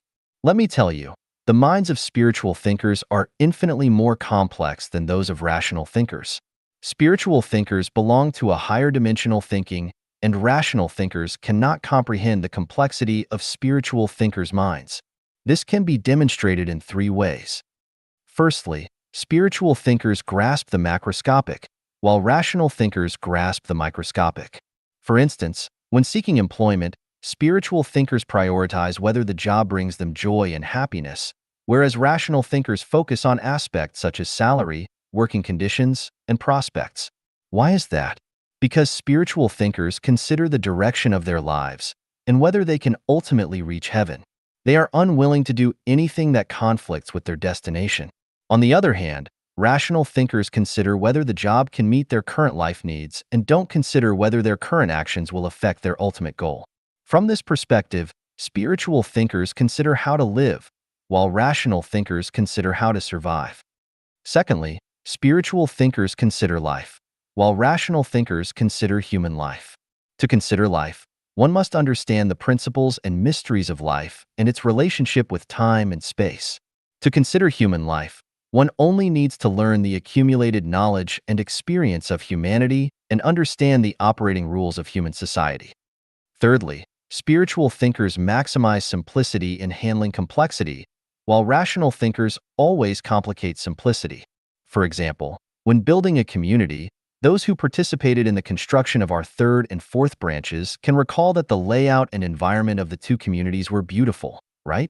If it were rational thinkers, they would gather everyone to discuss how to lay out and beautify the environment, insisting on drawing plans first, considering the selection of materials and the arrangement of personnel, and so on.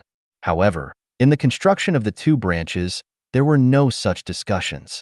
I just imagined the layout and environment based on the terrain and then told everyone what to do. When everyone worked together, they didn't even know what the final community would look like. Yet, due to excellent cooperation, we completed two beautiful communities in just 2 years. It's worth emphasizing that the mind of someone who simplifies complex issues is significantly more insightful and considers a broader range of factors compared to someone who complicates straightforward matters. It's not even on the same level. Don't believe it?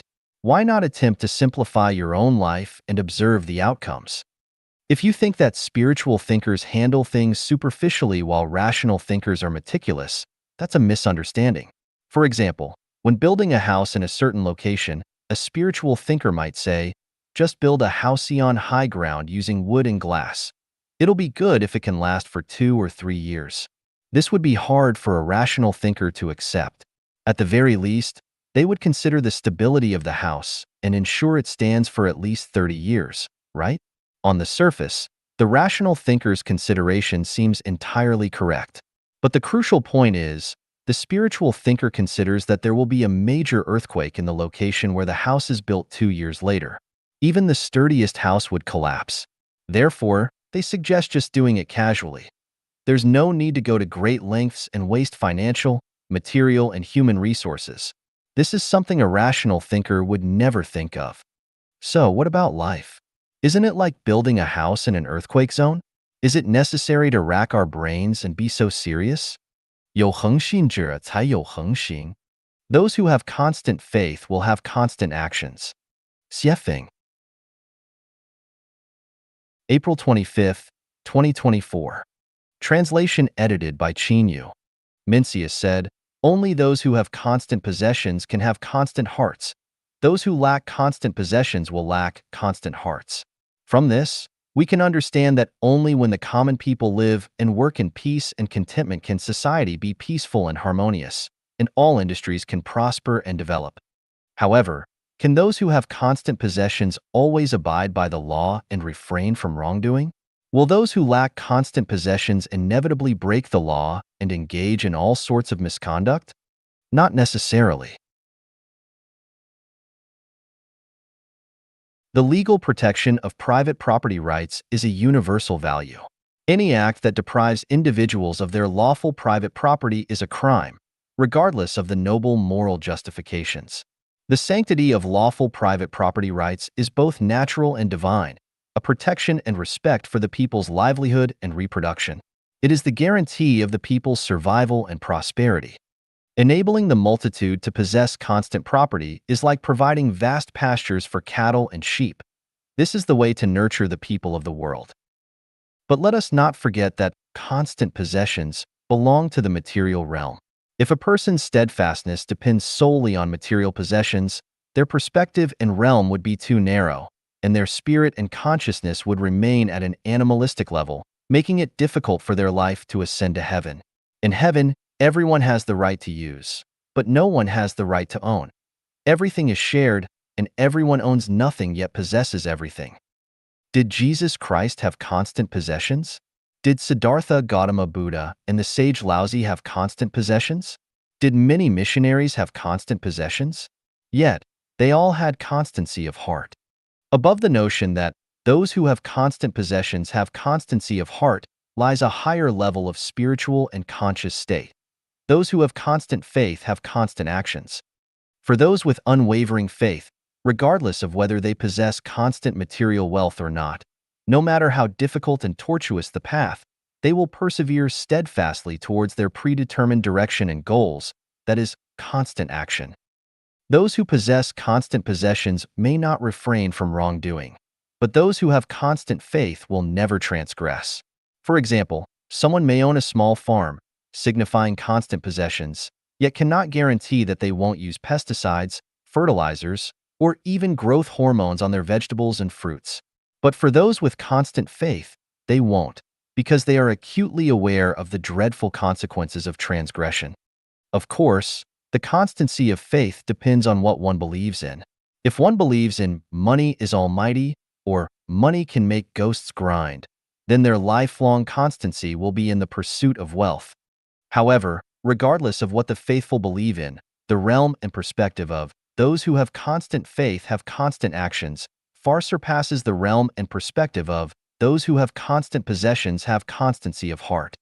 A pig, once it has a pigsty, possesses constant possessions and constancy of heart. A swan, without a fixed home and without constant possessions, has constant faith. Therefore, the swan can freely soar between heaven and earth, migrate freely with the change of seasons, and fly wherever it wants to go. 人不求我勿助之，智慧篇70. Do not offer help unless asked for, from life's wisdom. Dayform Celestial. October 18th, 2006. 90% of the effort spent on predicting and preparing for potential hazards are unnecessary and result in a waste of time, energy, and resources. Similarly, 90% of voluntary efforts to help others are also unnecessary, harmful, and contrary to the natural order. Have I got it backwards? Think about the Great Wall that was built, how much effort was expended on it. Maintaining a million-strong army, constructing countless warships and aircraft.